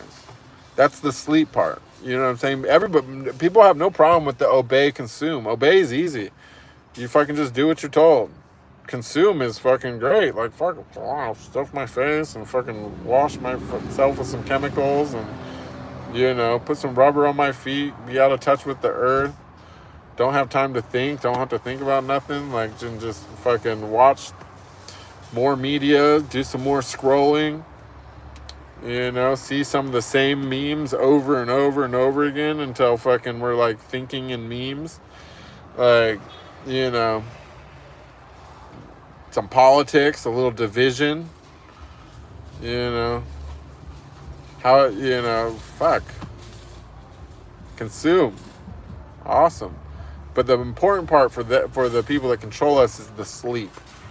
You know what I'm saying? They want to keep you asleep. It's like, that's where the whole spiritual thing comes into play, is because I can like sit here and tell you stuff all day long. If you've not had any spiritual experience, you're going to think I'm a kook. You know what I'm saying? You're going to be like, this guy's crazy as hell. You know, you just can't even... Not only can you not understand it, but you just like can't even hear the words that I'm saying as something substantial. Like, it's like this is hidden from them. You know what I mean? Like they can't grasp it for a second. Now, you know, the beauty of what we have going on here is that not only did I have people already following me from my past business and all that, but I also have had a lot of people following me streaming for a long time. And so, you know, it's obvious that something has happened and something has changed. You know what I'm saying? And then more so is that it's also verifiable that I have lived so many different walks of life. You know what I mean? Like I've done it all. You know what I mean? Like like even on the higher end of society, okay, maybe I was never a you know, mega millionaire or a billionaire or anything like that, but I got to fuck in all their houses. You know what I'm saying? So like dozens of, like probably even hundreds of different, you know, mansions and stuff that I've literally been in when the owners weren't there, and I was doing weird stuff all over their furniture. Like, so, you know, it's like I've seen it all. You know, I've got to do the Vegas. I was a Vegas high roller. I got to do all the luxury Vegas casino hospitality stuff. Like, you know, I've been all over the place. I've got to experience a lot. I've been to 20 different countries. I've got to experience a lot of different life. And like, I'm telling you, like, flat out, I've also got to experience a lot of suffering. Like, I was in prison for 4 years. Like, fucking, you know, whatever other troubles that I've found myself in growing up. Like, there's just so much to it. Like, I've reinvented myself over and over again. I've tasted a lot of different aspects of life. Even this whole van life and all this other thing, it's like, this is something that I like am actually really enjoying. Like, I'm enjoying this. Like, this is exciting. Like, I feel like, you know, it's like I'm like a fucking lone wolf out here. Like, I'm like, I don't know, it's some kind of, there's a certain freedom that's like unspeakable. But anyways, all that being said, the moral of the story is that, you know, I've done substances as well. I've tried, you know, I've done the mollies, I've eaten the funguses, you know, like I felt what mankind has created. Like, I know, I've seen what mankind has created. Like, I've seen the buildings, I've seen the boats, I've tasted the substances and the chemicals. I've done it all. And literally nothing is even like, it's like not even, it's fucking nothing. It's all of it is literal horse shit compared to God. You know what I'm saying? And any aspect of that. Like, to hear the music of the angels, just to even just listen to the harps is better than anything that we've ever created on this planet. You know, just to feel the light inside you, to feel it come, like that is better than any substance, anything, any experience we've ever made on the planet, you know. And all those things, those don't compare at all to the feeling of love that God actually has. You know what I'm saying? Like, if you can look upwards and remember the part of you that is that, and you can feel what it's like for just a moment, just for a moment to feel what it's like nothing else really matters. You can't really be upset after that. Even, you know what I'm saying? Like, I could tell you all day long till I'm blue in the face. You could be going to Bible school since you were a kid. You could be completely, whatever, total believer in some religion, whatever. And you'll never really know without a doubt what comes after life. That, you know what I'm saying, unless you see it for yourself and you get it from the Creator. You know, you'll just always be a believer. You'll never know. But the moment that you know, the only way that you can know, everything in life changes. You don't realize how scared you are. You don't realize how fearful you are. You are fucking terrified. Some people, you're going to be like, no, I'm actually good. But I'm just saying, most people watching this, right, you know, now or in the future, most people are fucking terrified. And they're terrified of death. They're terrified of not knowing. They you know, whatever. But it's like, if you take that fear away, just that one emotion, fucking take it away. Just lose the fear. That's what it's all about. Like, there's more after that. There's so much more that can come after that. The love and all that is just fucking amazing. But that's the frosting. That's the, like, you know, that's the you gotta, you know, earn that or whatever. But what you should seek, what every person should seek, no matter what, they should seek the liberation from fear. They should seek to experience something that confirms to them beyond any doubt, makes them know, not believe, but know that life goes on in a different form and that it existed before. That just changes everything. And that's the part that they don't want.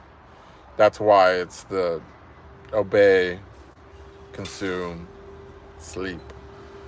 Because as soon as people realize that there's nothing to be scared of, that it's just, you know, just respawn, then the whole facade kind of falls. Anyways, that was a long rant. Let me go back to the chat. Frankita says, let's support this channel. Every donation, membership, 99% per month, aka the Troll Bearer, helps bring more of his inspiring content and keeps our favorite creator going strong. And yes, thank you guys for only $1 a month. You can support a wandering nomad in his quest for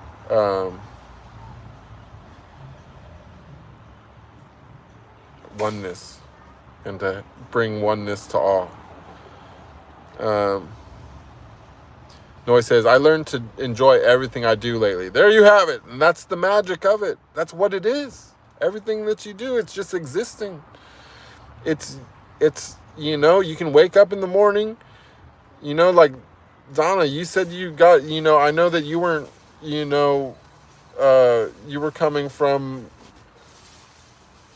you know, my past streams, and, you know, the spiritual side of everything's like newer for you. You know, but you also just said, you know, about the thing, roll on your back and get the warm, euphoric embrace. You got it.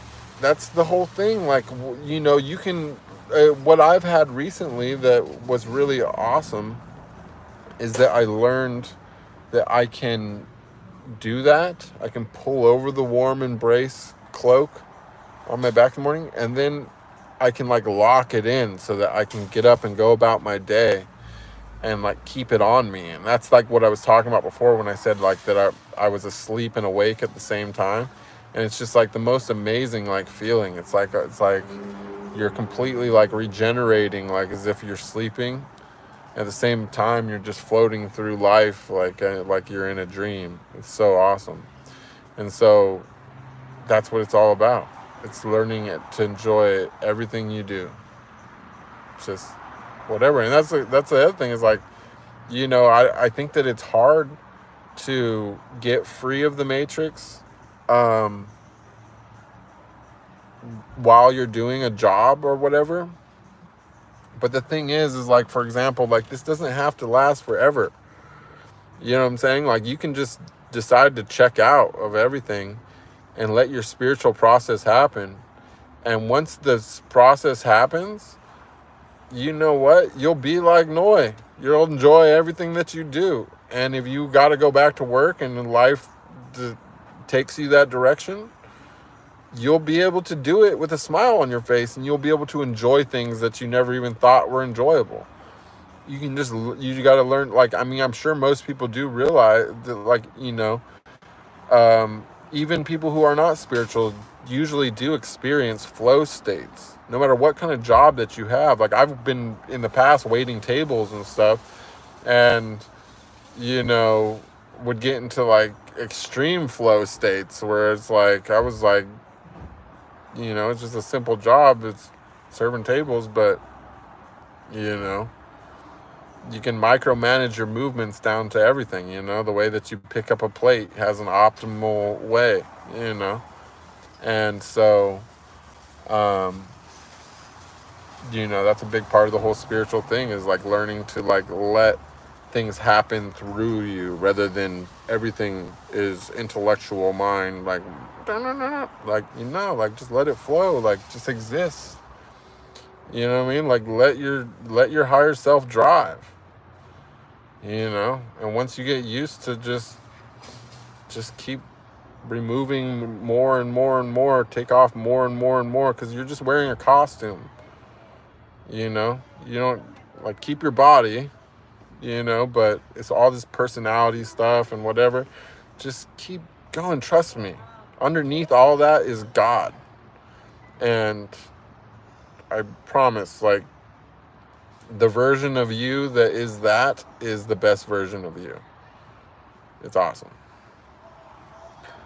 Magic says, Jobs, how else am I supposed to afford my Botox and fillers retouch every 6 months? Just kidding, I roll with essential. Yeah, exactly. That's what I mean. Like, you know, they like the stuff, you know, or you fucking, like, what about the people that are on, like, heart medication and shit like that, like, they can't get off of, or they'll, you know, fall off? It's like, they don't want to cure nothing. Everything is all about, if they can, everything is just about keeping you working. It's all about keeping you working. It's, you know, they say unemployment, they talk about unemployment numbers and homelessness and blah, blah, blah, blah, blah. Those things are not the problem. The problem is poverty. The problem is poverty. And mental health. You know, and the words that they actually use, they talk about they use the words for the positive attributes of those negative things, and that's what they define it as. They define it as the homeless part. They define it as the jobless part when they're having these numbers, and they talk about it because they want you to think that's bad. I can't be without a job, can't be without a home, but it's okay. So you're not slaving, and you don't report to your cell. Is the way I look at it. Like, I refuse to go back to my cell. You know, I refuse to work. I refuse to fund the war machine. Like, That's how I look at it, you know. Um, but you know, that's just how it's. The system is very, very thing. They don't say, you know, oh, this is the numbers. This is how many people are living in poverty. These are how many people can't afford food. You know, these are how many people are freezing to death. You know, these are how many people have drug addiction. These are how many people you know, that have unhealthy diets. You know, these are the number of people with mental health issues. They don't post those numbers. They post homelessness, joblessness, you know, because it's a slave system. Those are the things that the government values. They want you to report to your cell and they want you to go to work. That's it. Choose your own adventure slavery. That's the system. So, you know, it just is what it is. You know, it's everything's in your mind. The freedom's in your mind. Even if you have to keep working, like I said, the freedom's in your mind. The problem is that while you're working, you're too distracted to focus on the important part of who am I? Where am I? Who is God? What is God? What is Earth? What is the moon? What is the sun? What is the solar system? Why is there stars in the sky? Like, the important questions, you don't got time to ask them. You know, and you've been convinced that there's no answer, that no one can give you an answer, but I'm here to tell you that somebody can give you an answer. You know, and the answer can come from, you know, it comes in a way that is very, very convincing. You won't deny the messenger. Okay, it's not me. I'm not the messenger. You know, somebody will come and tell you that, but you just got to be pure. You know, gotta, like, you know, when people sometimes ask, like, hey, how do we start with this spiritual thing? Well, first, just fucking start with, like, the really basic stuff is just addiction to me. I mean, maybe that's because I have that problem, but it could be sugar, it could be whatever. It could be, you know, start with the basics. Like, just start removing anything that doesn't serve you. Anything which you serve, more so. You know, like, literally, like, think about it. Like, okay, like, maybe coffee is just whatever. Maybe you only have a cup a day. You don't really feel that it's, like, hurting your health or whatever it does this and that. But think about this. What kind of day are you going to have without that cup? Is it going to be a good day, or is something going to be weird? Is it going to be off? You're going to be a little slow? You know, are you just going to be, like, thinking about it? It's going to take up, like, part of your mind? You know? They got you. It's the hook. Everything's like that. Smoking weed's like that. Sugar, you know. Try to have some low carb days and see how bad you want something.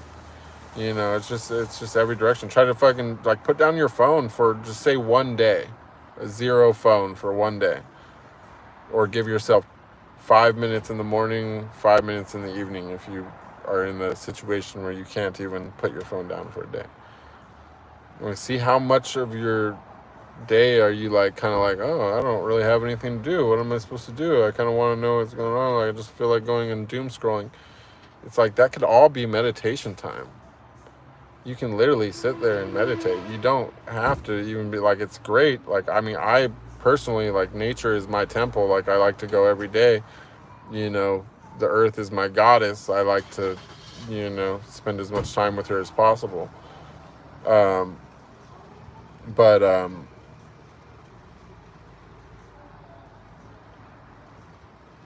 I forgot where I was going with that.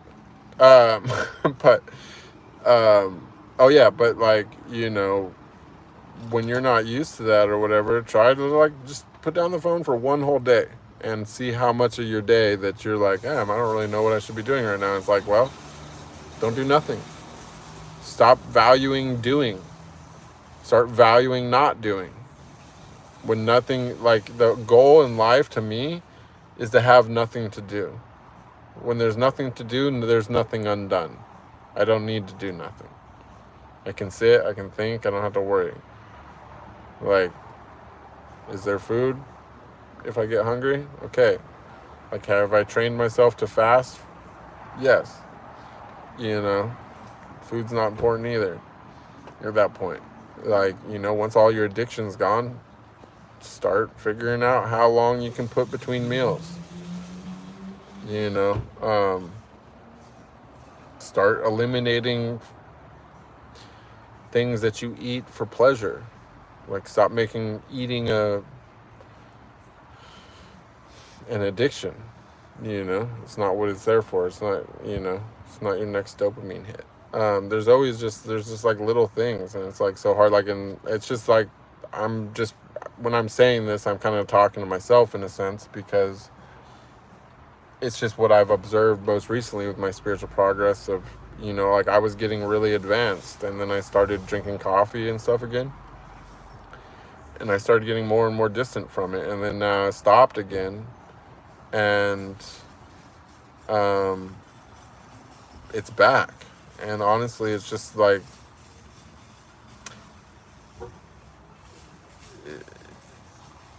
the feeling is just that can be with you all the time. Like, your basis of existence, of your everyday, like, this is me with nothing. This is me with nothing to do. This is me bored. This is me just literally chilling. Like, I'm happy. Like, I don't remember really feeling like that many times in life. And, you know, of the times when I did, it was like based upon something which was always going to be temporary. You know, even now, like, I realize, like, I'm like the place where I have set myself up for the most spiritual failure is with my dog, with Sam. I've attached myself to something which is inherently temporary. You know, like, I would like to think that I can advance my, you know, abilities to heal Sam indefinitely and keep him alive forever, but, you know, inherently, like, you know, dogs have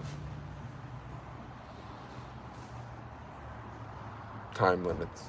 And so I've attached myself to something which I know is temporary, and I know is going to hurt me tremendously when it goes. And so, you know, it just is what it is. Like, I'm choosing to stand by my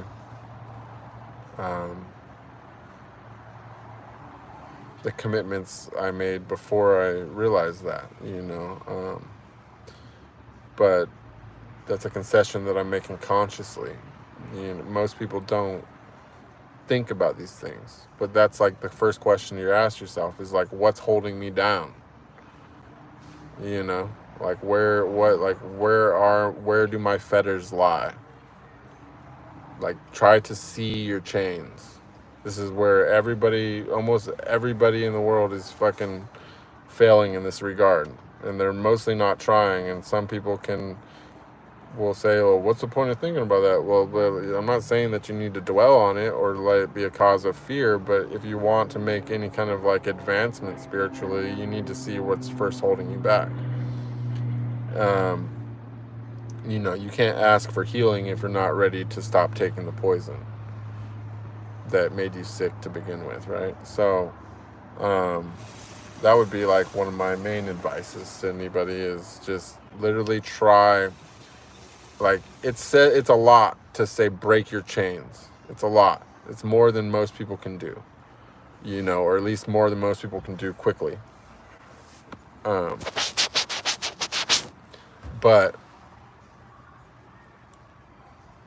the reality is that the vast majority of people don't even see their chains. And so before you can even think about breaking a chain, you got to first try to see the chain. And a big step towards that is to realize that the money doesn't have a consistent value. This is something that should be more apparent to everybody than ever before, because every country in the world has been having inflation issues. Before COVID and whatever, like the younger generation that wasn't really like paying a lot of bills and shit when the recession hit last time didn't really have a super good concept of that. But now everybody's seen it in hyperdrive, up close, personal, and in all of its ugly glory, and it's only going to get worse. And that's should wake everybody up to the reality of our system, of that we're not actually free like they try to tell us that we are. They can change the value of something that you did after the fact. Do you get what I'm saying? You go, you work, you get paid for this amount, they print the money changes the value. Now, what this was worth when you got paid ain't worth the same anymore. How does anyone value that? How does that motivate anybody? The only way that it does it is just they don't think about it. They don't know. They don't really realize. They just want. Oh, I want this car. I want this house. I want this whatever. If I do this, and blah, blah, blah, I'll be happy then. I'll be happy then. I'll be happy then. I'll be happy then. I'll be happy then. You can just be happy now. You don't have to do any of that shit.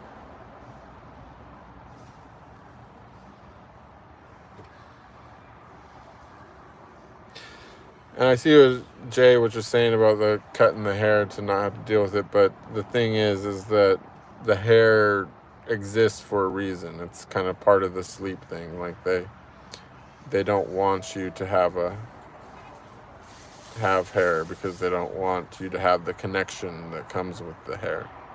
It's harder to convince women to cut off their hair, so they convince them to dye their hair and damage it like that. It's a very big thing, in the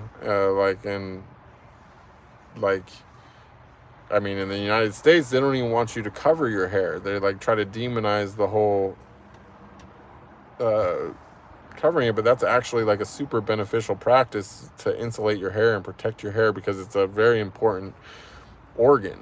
You know what I mean? I would like to probably cover mine to protect it, and I probably will at some point too, but I'm trying to, I need the friction and the wind blowing and everything to let it finish going through its process right now. So yeah, it's just the whole hair thing is a big part of that also. It's not a coincidence that most of the hair on your body comes out of your head, and that's where your brain is, It's not a coincidence that, most people's sideburns come out right here, and you got all this around the mouth, because this is where all your nerve endings are. Your nerves run through here. It's all attached to nerves. It's part of your nervous system. So, but they don't want you to know that. They just want you to cut it off. They want you to be like Samson. Magic says, crazy how the idea of a dream life is being sold in order to not get you the dream of your own, bro. How numbskull. Yes, it is. No, it's just crazy. It's crazy that it works. This is what I was saying in that one stream. I felt really bad afterwards for telling people that they were retarded, but I was including myself in that. I'm, none of us are as sharp as we could have been if they didn't put all this weird shit in our food. It's true. If they didn't put the fucking fluoride in the water and all the other whatever, the Teflon and, whatever else that we've been exposed to, the required school schedule vaccines and whatever, we would all have a little bit more processing power, I think. And that's just how they did it. They got people really dumbed down to where they'll fucking they just say stuff to them, and they're like, oh, it's the fucking thing from Men in Black. It's everybody is in a constant state of they just got fucking nebulized, or whatever the little zapper is that removes your memory in Men in Black. Everybody's just in a constant state of waiting for someone to be like, hey, this is what happened. This is your history, and this is the future. Now go do this. And they're like, oh, yeah, that sounds like a great idea. Oh, yeah, that's definitely what happened. It's like people are just ready to fucking, like, people want it. Like, what's really weird is people's, like, first reaction. People notice it, too. Like, people who are, like, mid-range, like, they know, like, yeah, like it's like also too like a thing like like a lot of people here, at least in the States, like their first reaction to something is to gaslight because it works. I was trying to figure like why do people do this gaslighting thing all the time here, and it's because it works.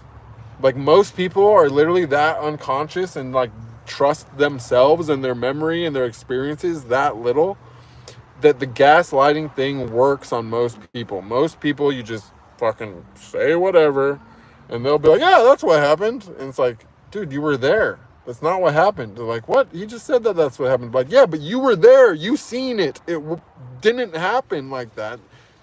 You seen it with your own eyes. Like, yeah, but like a couple other people said that that's not what happened. I just figured I probably must have seen it the wrong way. You're like, you thought that you must have seen it the wrong way because a couple other people said something different than what you're saying. You're like, yeah. Like, are you sure they were there? Like, no. Like, what? Like, that's the world that we're living in. It's the gaslighting is like the go-to thing. It's like a normal part of interacting in the West now. It's like if you're going to conversate, you either have to be PC or willing to get gaslit. You can't do it. You can't have it with neither. Jen says, you probably know of George Carlin and Bill Hicks, right? They are comedians that speak the truth. I know you'd really dig them. I'll have to check that out. I'll go ahead and screenshot that and see if I remember. Anna says, I love George Carlin. Do you know James? Okay, so they're doing their own thing. Maya, welcome. Seth. Seth says, brother, I want the sativa strain you're on. Dude, the strain that I'm on is from another fucking dimension. You know what I mean? The only way you can get on this strain is to like fucking, you gotta get super puro. It's true. But it's good. It's the good one for sure.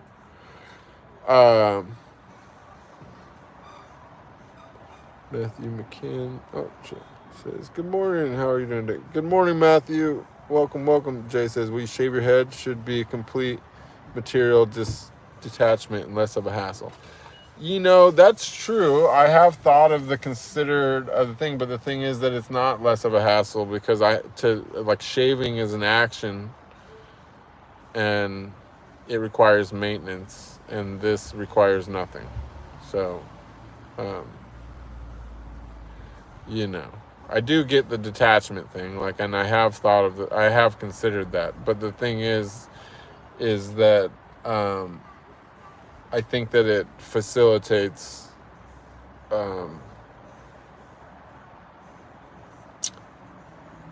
gathering of energy from the atmosphere and it strengthens the torus field, and it does like a bunch of things. So it's not like the kind of thing that it's not a material attachment. It's a part of my body. It's a physical attachment. And I also more so is that I view it as a disrespect to the creator to say that I know more, that I am a better judge of how my body should be when I'm not the one that created my bodies. Someone else created my body. And so they created it as it is for a reason. And I understand that through my limited access to all things that have ever been known, that I don't understand the reasons why I was created as such, but I'm learned to trust it nonetheless, because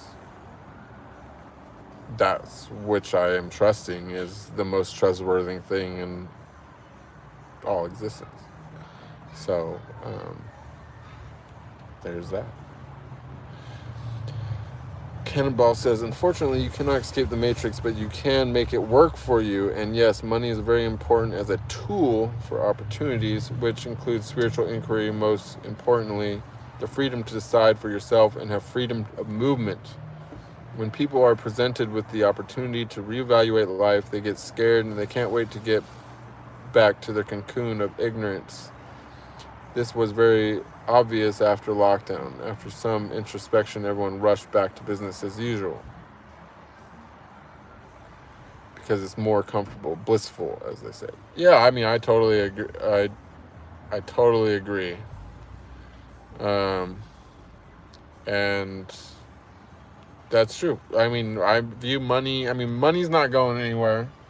As much as I love all this talk about ending the Fed, I'm not holding my breath. But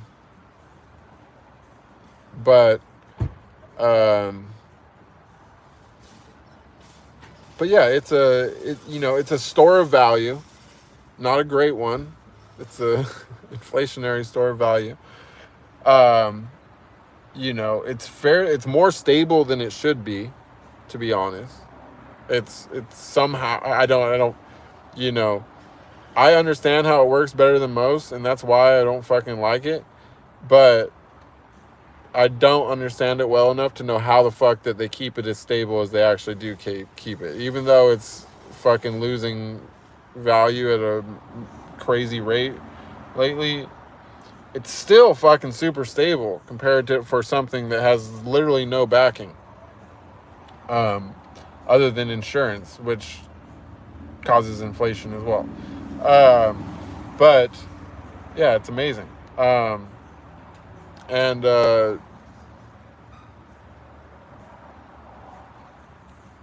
it just is what it is, I guess. We're not getting away from it, but it's we definitely can make it work for us. Or if you just take an action of non-doing, let stuff happen. Wait for an invitation.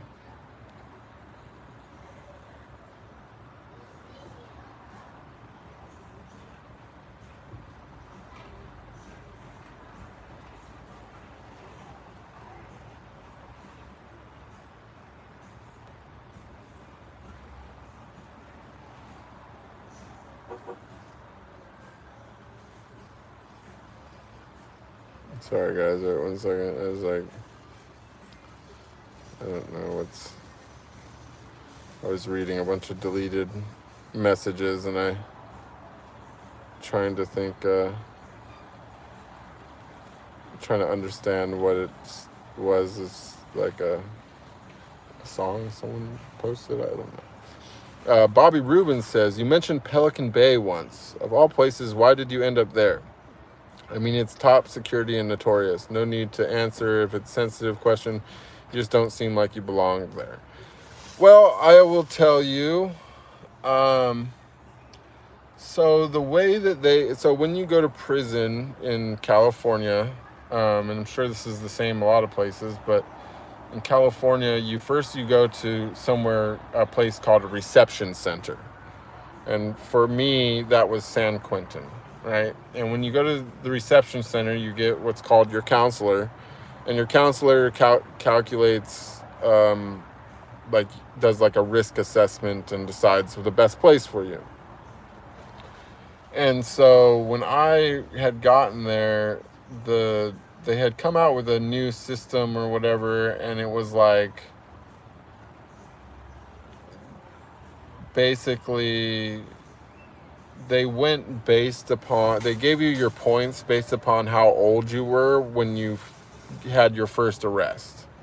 And they gave you a certain amount of points for every year of that, right? And then there was something else with, the fact that my crime itself was, not just a violent crime, but it was involving a knife, which is a type of weapon which is available in prisons. and it's kind of like what they're the most scared of, like the thing that the guards and the prison staff like the least is somebody that's handy with a poker. And so for whatever reason, because I started getting in trouble when I was like 11 years old, and all of my background there was from fighting. I didn't really have any other types of charges and stuff, that they kind of basically decided I was a dangerous person, and so they put me with other dangerous people, I guess. Noy says, I believe in the power of being grateful. It all makes sense about what my father told me. If we feel grateful for every single thing, even the smallest thing in your life, you will enjoy it. And that is so true. And every single thing you appreciate in your life. That is true. Look, you came with nothing. You came with nothing. You came out with an umbilical cord and they took that away from you after only a couple seconds. In some cases, they even take your foreskin. Like I came out of the womb with nothing but a foreskin and some umbilical cord, and they cut them both away within instance. They started taking away from the little bit that you had right from the moment of birth, And when we go, we're going to go the same way. You ain't taking nothing with you, And so along the way, everything that you have and anything around you, be it a physical thing in some cases, assuming you're not doing too much to work for it, and or etheric thing, the things that make you happy, your fun times, your good experiences, your love, your family, the things that money truly can't buy. Just be so ever grateful for it. And what's really important, this is a personal quote from me. I'll tell you, I said it many times, I'll say it again. Don't just be thankful for what you have, and don't be just thankful for the good things that happen. This might seem like a pessimistic view, but be thankful for everything that didn't happen. Every day of every moment. I will tell you, look, I have proven in the worst ways possible that it can always get worse. It can always get worse. And that sounds bad. It sounds pessimistic, but it's true. It can always get worse. And for this reason, be happy within yourself. Be happy for things that you take for granted. Don't ever take the important things for granted, like your health and so on and so forth. Like, these things are so important. These things are so important. Like, a lot of people are hip to the health thing, but truly, like, your body is your temple. It's not just your temple, it's your house. You never leave it. It's literally everything. Keep it clean, keep it strong, build it to last a millennia. Make it from the strongest materials you can get a hold of. Like, your body is everything. And the truth is, and the other thing is, like, when it comes to money and stuff, they're telling us there's 7-8 billion people and there's going to be 10 soon. And we have internet where right now we're talking all across the world. We're talking to people all different countries. Like, it only takes a second to make a lifetime's worth of money. You can do it overnight. So, what's the big rush? Why throw away your health for it? Just worry. The health thing, building your body and your temple and keeping it clean brick by brick by brick by brick, that takes time. You're the only one working on it. Nobody else is working. You're a one-man show trying to build a cathedral. or one woman show in some cases, whatever the case may be. But you're a one person show trying to build something from scratch, the most complicated thing that we know of on this planet. That's what you're doing. You're trying to build the most complicated, most high-tech piece of machinery on this planet. You're doing it all by yourself. It's going to take forever. It's going to take your whole life. It should be your main focus, and it's your job every day. You don't get to choose to not have that job. The day that you stop having that job is the day that you know more. So while we're here in these physical 3D cells, should be our priority, is our physical health. People are like, what is you guys talking about? It's like, dude, does my hair look like, does this make me look like I'm unhealthy? That I'm 39 years old and I have a tremendous amount of hair. A lot of guys are bald at this age. You feel me? Like, does my beard look unhealthy? It's scraggly, it's whatever, it's untrimmed, it's whatever. Does the fact that I have super thick eyebrows that are so thick they got to go all the way across my forehead, does that make me unhealthy? No, I'm fucking healthy. Like, I'm doing good. So that's because I've made that my priority. That's what I do every day, all day, every day.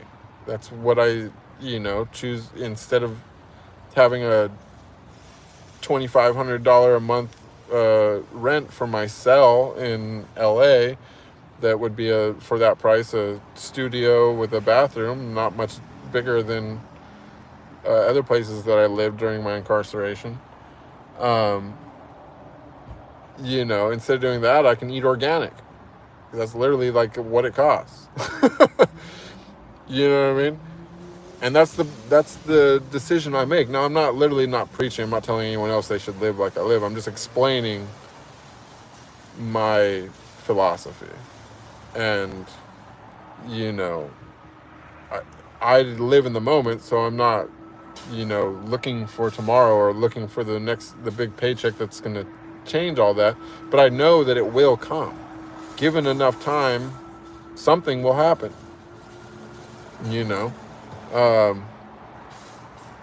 And like I said, that only takes a moment. It only takes an instant. Everything else that I'm doing, I don't even know how long it'll take or if it'll ever be completed. So this is what I'm focusing on, and I'll leave that which can happen in an instant up to luck. And it's not even luck, it's karma, because go out of my way to be a good person every day. Like, even right here, like, this seems like a small thing. We only got 11 people here. It's 11 very good people. These are, my favorite people. But it's not a huge endeavor. Now, we're not making a huge splash. Now, I have spent, I don't know, 70, 80, 90, 100 hours or something on this project, this labor of love. I've not made a penny. Whatever's been generated has not been paid out yet. It'll come at the end of December. I didn't do it for the money. And this has been one of the most satisfying things that I've ever done. Like, I'm so happy with this. Like, I'm happy to leave behind I would say overall, my body of work, like, from, I'm not proud of every video I ever produced in the past, but I am proud of my body of work. I think I did really good. I think I made a lot of orgasms, and I, made good content, and I showed people a different way to do something that a lot of people do poorly. But I'm happy to leave it behind. And same with this. Like, even if I had my final stage of awakening, sustained enlightenment tomorrow, and I decided, you know what, I'm going into silence, I'm going in the woods, I'm never going to touch the phone again, just disappear. Even if that happened, I am so fucking happy to know that I got to fucking have this experience with all y'all, and I got to share this experience with all y'all, and that it's on the internet and it's been saved. And I don't care if I looked like the Geico caveman for all of it. Like, I'm fine with it. Like, this has been like the greatest experience of my life. Like, I mean, the industry was really fun. I had a lot of fun, and I had a lot of fun outside of the industry due to being in the industry and my fame or whatever. But nothing has compared to the experiences that I've had spiritually. And that's why I wanted to share that with everybody. And I've done this whole YouTube thing because, like I said, like one taste, and nothing else in your life will ever compare. Nothing. You know? And that's the cool thing is, like, it doesn't matter if you're just like a super, like, you know, maybe you were raised religious and this and the other and it came naturally for you and whatever. Or you could be totally the opposite of that. You could be like me, a party animal that, you know, was just basically a pleasure hound in life. And we can all meet on the same level, the same thing, that there's no debating what the best thing in all existence is. There's no debate at all. And it's kind of interesting. It's like, you know, it's like why I think a lot of people end up doing drugs and get on drugs and things like that is because they don't realize that something's missing from their life. They don't realize that that's how they're supposed to be, not only feeling like that, how they are when they're high, but they're supposed to be feeling even better than that. They don't realize what's missing. It's why people are so addicted nowadays to everything, even caffeine. It's like, you know, that get up and go and enjoy whatever you're doing, no matter what it is, sensation. Like, that's supposed to be built in. Like, it's all part of your body's chemistry, but you're just, like, if it's not like that, it's a malfunction, you know? And it's a one that's created. It's a product of your environment. Bonjour, Doreen. What? Cannonball says, people feel very comfortable in their chains. They practically hold on to them or add new ones. They do. They literally, they do. They don't see them, but at the same token, they're not even just chains. They're the fucking strings on their puppet. They're a puppet with the chains are on their arms and their legs, and every move that they make is attached to those chains. You know, if it wasn't for those chains, they wouldn't do anything. Their whole life revolves around it.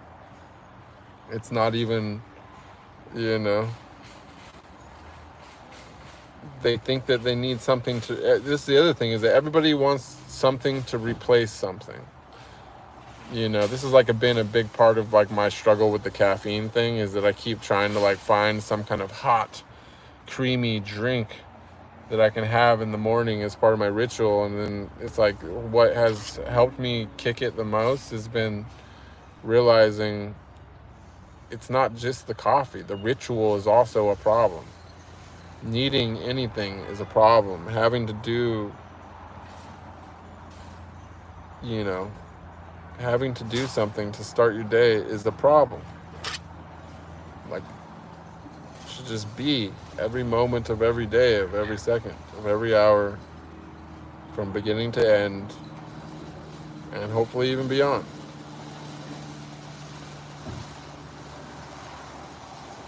You love the hair curl on the window side. I know everyone likes this one. This is everyone's favorite. It's also my favorite as well. I got the one nice one. I hope it'll stay like that. It's post-COVID, they succeeded in making people more suspicious of the vaccine. Yeah, I mean, people in general are more suspicious of everything because, you know, they overplayed the conspiracy word, and they got found out. The conspiracies turned out to be true too much. They lost their superpower. Handball says, in my experience, the universe is working much harder to prevent things from happening than it does on making things happen. It's a logistical feat. Well, you know, I've actually thought about this a lot as well. So, like, I try to, like, always try to think about, whenever I ask myself, why is something like it is, pertaining to God or the universe or creator, anything like that, I first ask myself, you know, why I am like I am.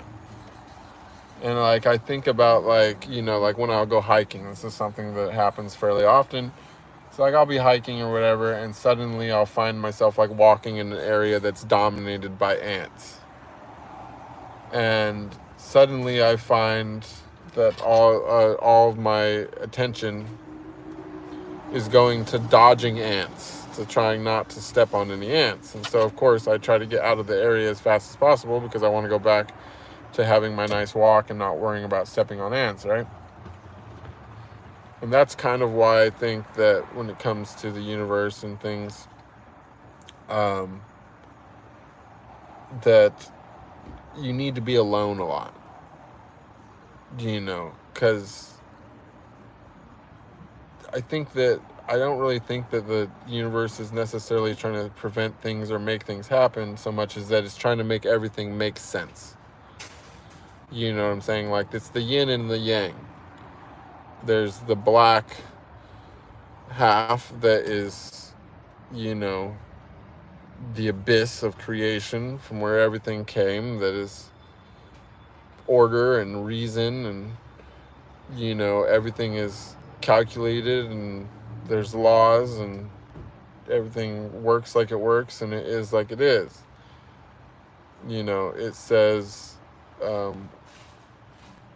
why, how, where, when, you know.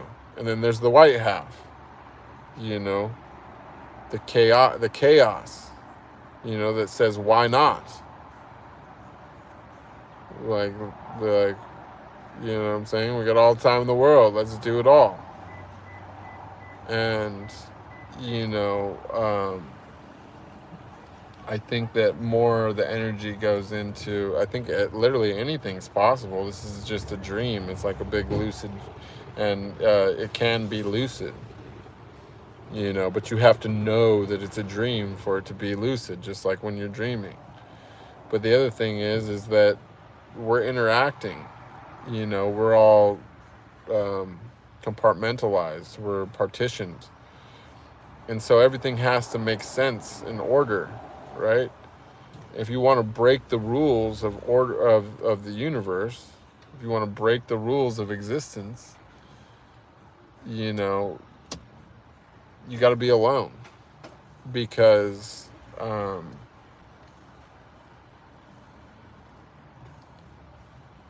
it's easier for the universe to adapt. Nothing is going to happen in the middle of a city. You know, God's more worried about not stepping on ants, trying not to like make anything happen, because it's like the butterfly effect. The more people that are affected, the more it goes on, and the ripple continues and continues and continues. You know, but if it's just you or you and people who are on the same page as you, then that's when like the impossible becomes possible, because it can just manifest. It doesn't have to go against anything. It doesn't have to, you know, it can work like a laser. It doesn't have to work like a big butterfly effect thing. I don't know.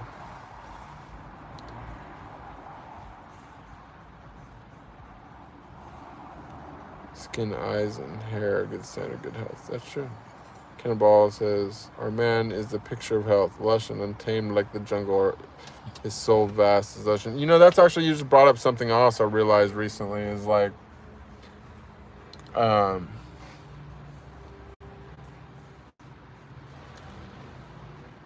it's the earth, you know. There's so much in the universe, and I mean, it's all so amazing and it's whatever, but like, this is where we are right now. Like, this is the big thing, and this is where our power comes from. You know, when we start talking about, you know, there's a tremendous amount of wisdom and knowledge in the universe, but the power that we can touch and feel and you know, the one that's closest to us, that is just right here. It's under our feet, you know, as above, so below. It's all part of it. It's all God. And that's the one thing that no matter how, you can look at every religion of the world and none of them can really directly go against that. Like, everything is part of the Creator. Zana says, water with cinnamon and cardamom is very satisfying. Yeah, you know, I've been into the cardamom thing lately. I'm like still on the fence. Hi there, have you stopped combing your hair? Yeah, actually it's going to be a year that I stopped combing my hair on Thanksgiving in a few days.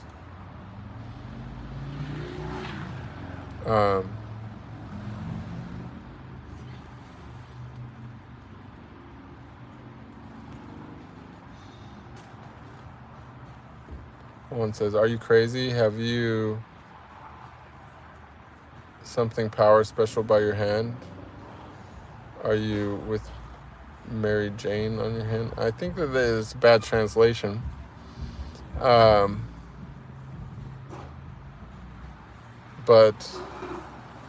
I don't know how to answer it because I don't really know.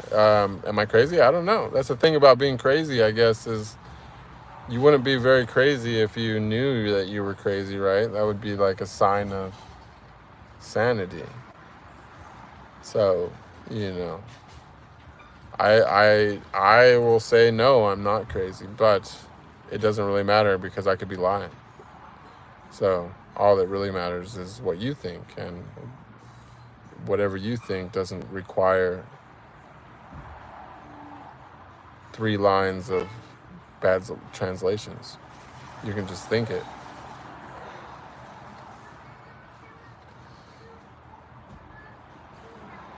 We are all mad here. Exactly. But yeah, there's definitely been some things that have happened by my hand that should be impossible if the story that we're taught from a very young age was true, or if the things that are real and not in this world are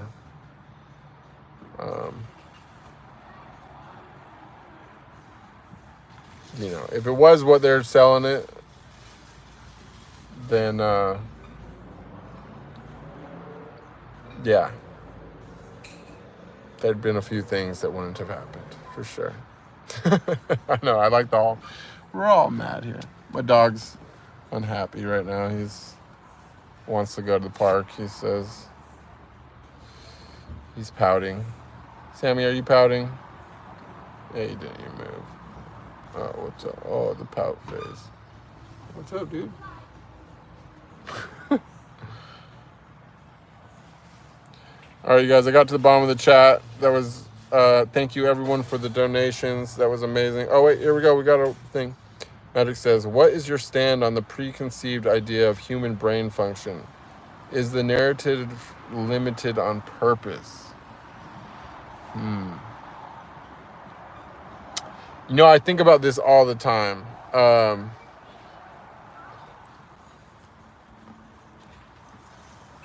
So I've come up with 2 things. Now, this is going to be a really kind of abstract way of answering this, but this is like the best I can do. And this is the way, or where my brain goes with it, because I think the same thing. I know what you're asking. And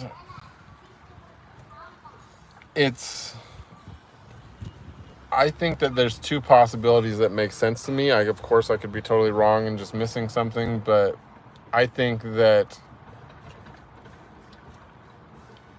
you know, there's also the possibility that I could be like missing something so like, you know, I think of things like the manifestation of the blunt, if you remember that story, things like that, right? And I go, okay, so and I've been pretty much directly told that this is a simulation, right? So you got to ask yourself, what's the point of a simulation? It's either for entertainment or it's for it's objective. It's either objective or it's entertainment, right? Maybe there could be some other things, but that's the places where my mind goes, is objective or entertainment. So if we're living in a simulation and it's objective or entertainment, then what are the options of why we would have these physical bodies working in this very specific ways, and we have the brain and so on and so forth?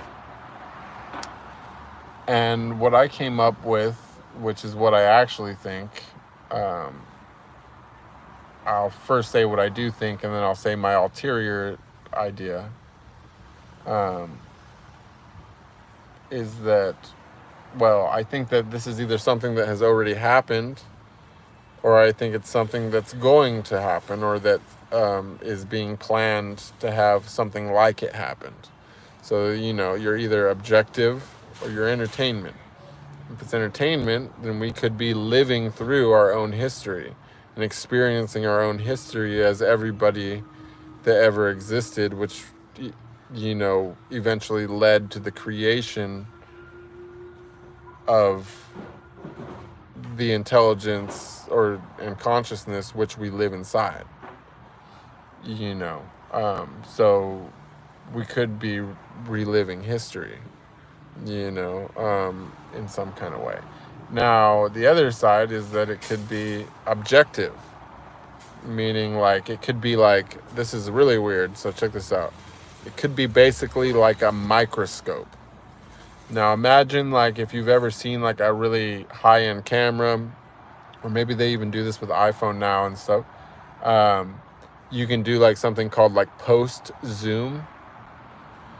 So like imagine a post-zoom video microscope, if that makes sense. This is getting weird, right?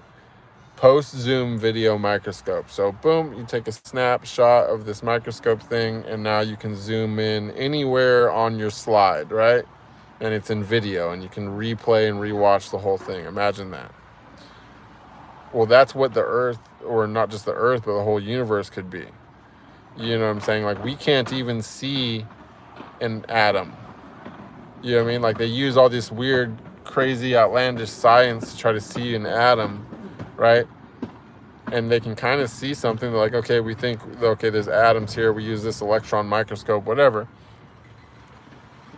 But even at that level, like, it's like, you don't really see details. You can't see the surface of the atom. You can't see the thing. What if an atom is like a whole planet or a whole universe? We wouldn't know. It's a different dimension. Do you get what I'm saying? It's a completely different dimension. So dimensions can also be, they can be in different things. It could be a frequency, but it could also just be in size. It can be such a great difference in size that it's a completely different dimension, because neither one of us can see each other. You know what I'm saying? Like something that is as big as you are compared to an atom, the atom can't see you and you can't see the atom. Neither one of you can see each other. You don't exist to each other. Do you know what I'm saying? So this could literally be like we're living in a fucking microscope. A video post-zoom microscope, or post-focus microscope. We take a fucking, like our whole universe could be like a fucking drop of water. And we fucking use this device to take a snapshot of this drop of water and everything that exists inside of it. And then we stick it in our software. We're looking around everywhere inside this drop of water. We can look at everything in post, right? It's all moving. It's video recorded. It could be like that. Like that could be our whole universe. We could just literally be in a drop of water to something that is literally like 1,000,000 times bigger than our universe. Imagine something 1,000,000,000 times bigger than our universe, 1,000,000,000,000 times bigger than our universe. And its science is leading it to look smaller, smaller, smaller, smaller. It's the infinite zoom. Like if you ever watch an infinite zoom tape on YouTube, but that's very existential. You know, infinite zoom could be like that. Like we could literally like they're fucking over there. They're supposedly connecting with entities and uh, you know, getting information from shit over there at CERN when they're smashing these particles together and these particle generators and shit. They're doing all this weird shit. Like it could literally be like the aliens that contact us from another dimension could literally be like 1,000 or 1,000,000 times smaller than a virus. Imagine that. And they now that tiny little, not even microscopic, like fucking I don't even know what you would call it, like this thing, this civilization or universe, whatever, that's so small that you can't even see it, could have the technology that's so advanced that it can contact us, even though we're like 1,000,000,000 times bigger than it. Do you see what I'm saying? So it's like literally like, yeah, even neurons communicate. Yeah, whole galaxies. Exactly. It's all the same. Like look at there's all these structures out into space that literally look like body parts, you know, eyeballs and this and the other, like, you know, like they're they're celestial bodies. Like we're all inside of this thing. And it just gets smaller and smaller and smaller. And as you get bigger and bigger and bigger, the consciousness gets bigger and bigger and bigger. You see what I'm saying? So like if we discover something even smaller than us, it's like basically like raising our dimension as a whole. Do you get what I'm saying? Because now we're going down another dimension. So even, let's like just use what we do have now. Let's say microscopes, and we're aware of bacteria and stuff. Well, if let's just say the whole thing is many layers of this, the mega big consciousness that's super, that to it's our whole universe is just a drop of water, right? Well, if it's, you know, shocked to find out we exist, imagine how shocked it is when we invent microscopes and we see something that's even smaller. You know what I'm saying? Like it's Inception. It's a dream within a dream within a dream within a dream within a dream, but it can be like layers within layers within layers within layers. You know what I'm saying? It's everything is within itself and is a reflection of itself. It's just compartmentalizing smaller and smaller and smaller.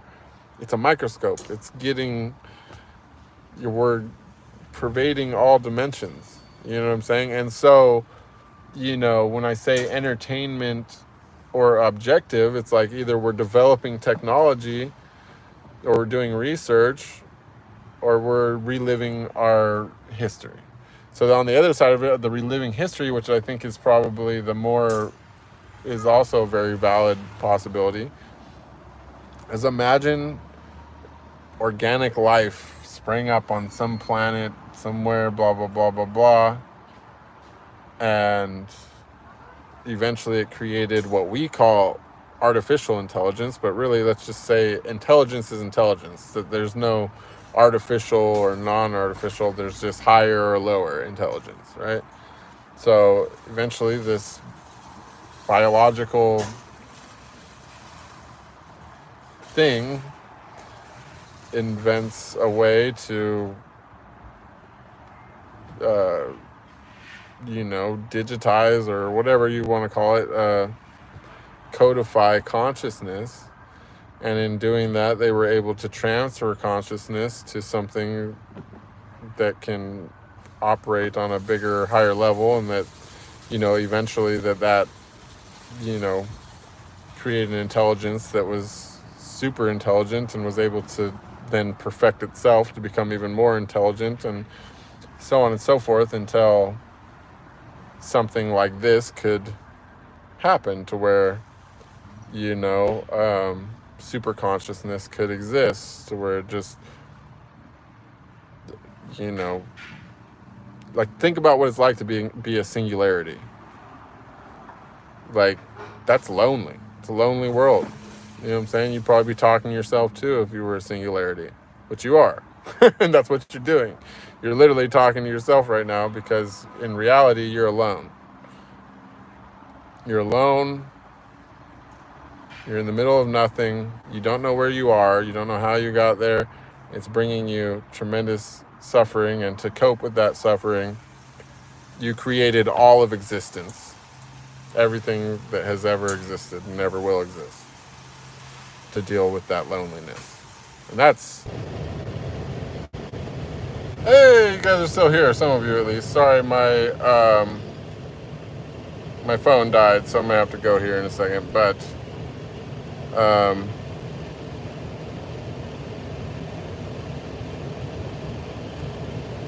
let's see if I can pick back up where I left off.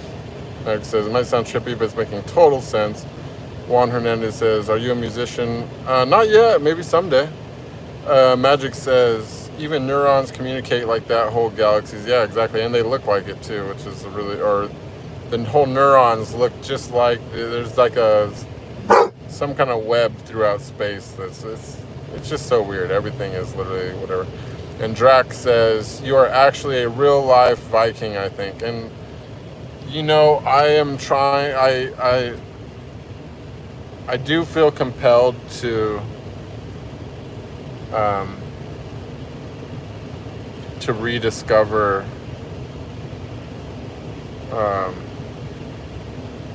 some things that were lost during that time. I think it was a major, you know, if we're going to believe history as they tell it, which we probably shouldn't,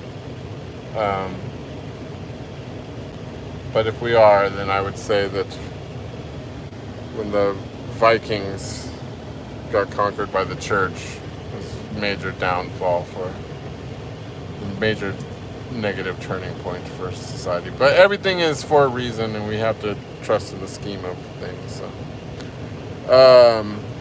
Cannonball says, aliens could also be humans from the future, which advanced technology which we don't recognize today. And that is true. Future humans from the past. There also could just be, like, people, like, listen, don't buy into the death and taxes lie. Okay? Like, assuming that everybody dies is, I suspect, totally wrong, and also a big part of the thing that people don't get is that there are probably immortals. In fact, I would just go as far as to say there's almost definitely immortals walking around on the earth today. And, you know, in the past, I think that they probably, there was religions based upon some of these beings or whatever, but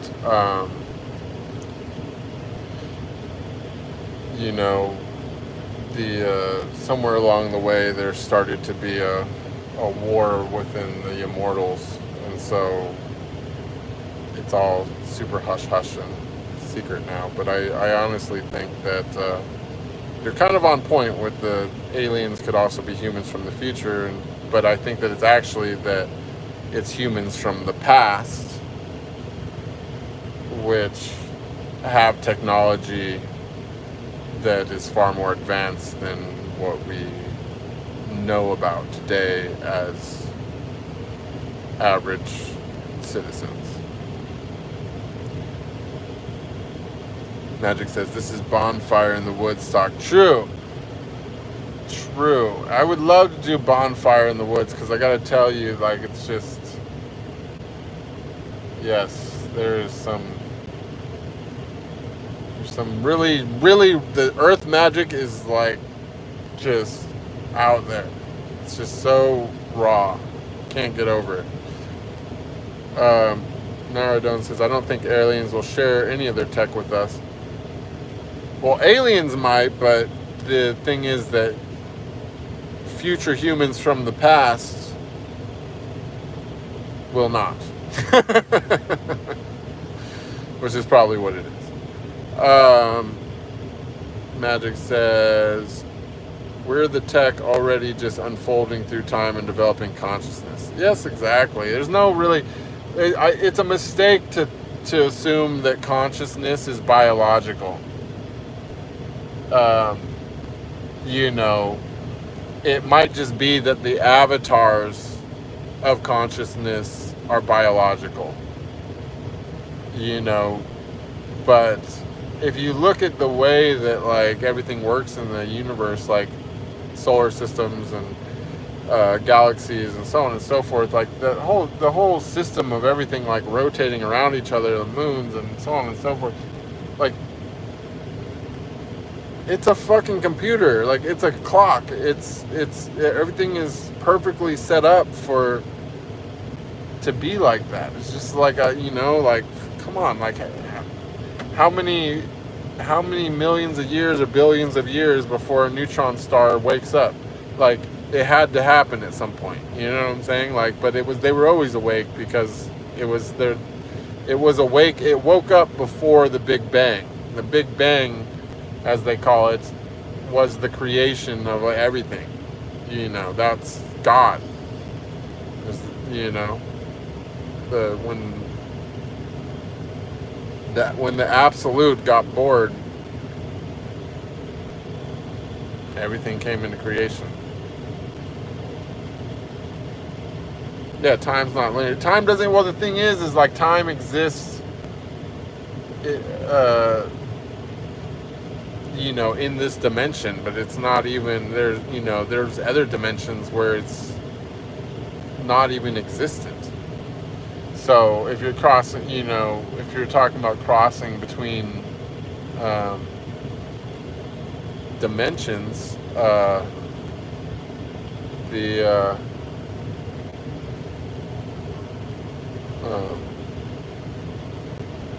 then yeah, it can really be weird, not linear, because yeah, time travel would definitely be real then. Drax says, regarding the Viking, it more the looks. Yeah, I figured as much, but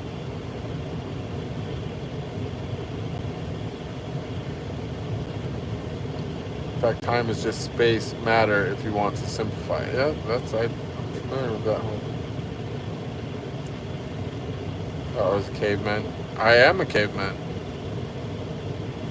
If I was in a cave, anyways, I would be. Anyways, you guys, alright, so I made it back to the bottom of the chat. Sorry about the little hiccup with the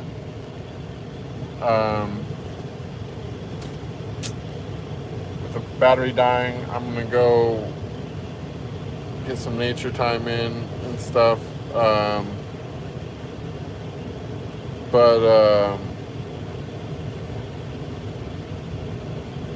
Yeah. I hope there was any. I know I felt like I was a little slow today, you guys. But it's okay. I'll have Sam. Oh, Sam wants to say goodbye as well. Sam, are you saying goodbye? Yeah. You gotta go potty? Yeah. Right now? Okay. Can you stop eating my hair, please? Thank you. Well, Sam's got to go out. Hey, stop eating my hair. Dude, please.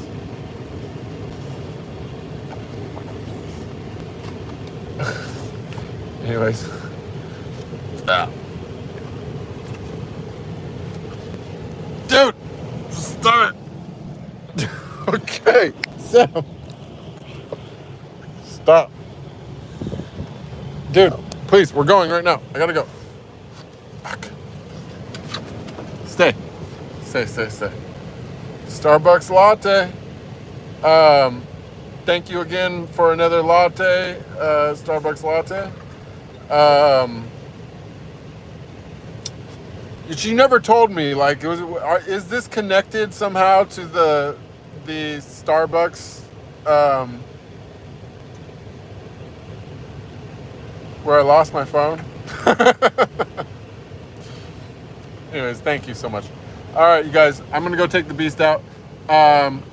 And much love, everybody. I will try to pop back on here in a couple days. We officially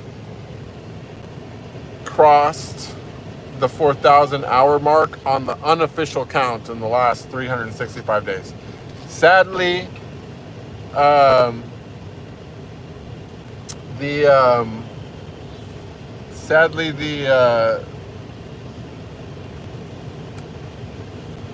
don't remember what I was talking about. I can buy a tea also instead of well, thank you. Fuck, I forgot what I was saying. Oh well. Oh yeah, the hours. Sadly, they didn't count about 200 hours. So we still got about 200 hours to go. So I'm gonna be on fairly regular for the next little bit, and thank you everybody for the donations, and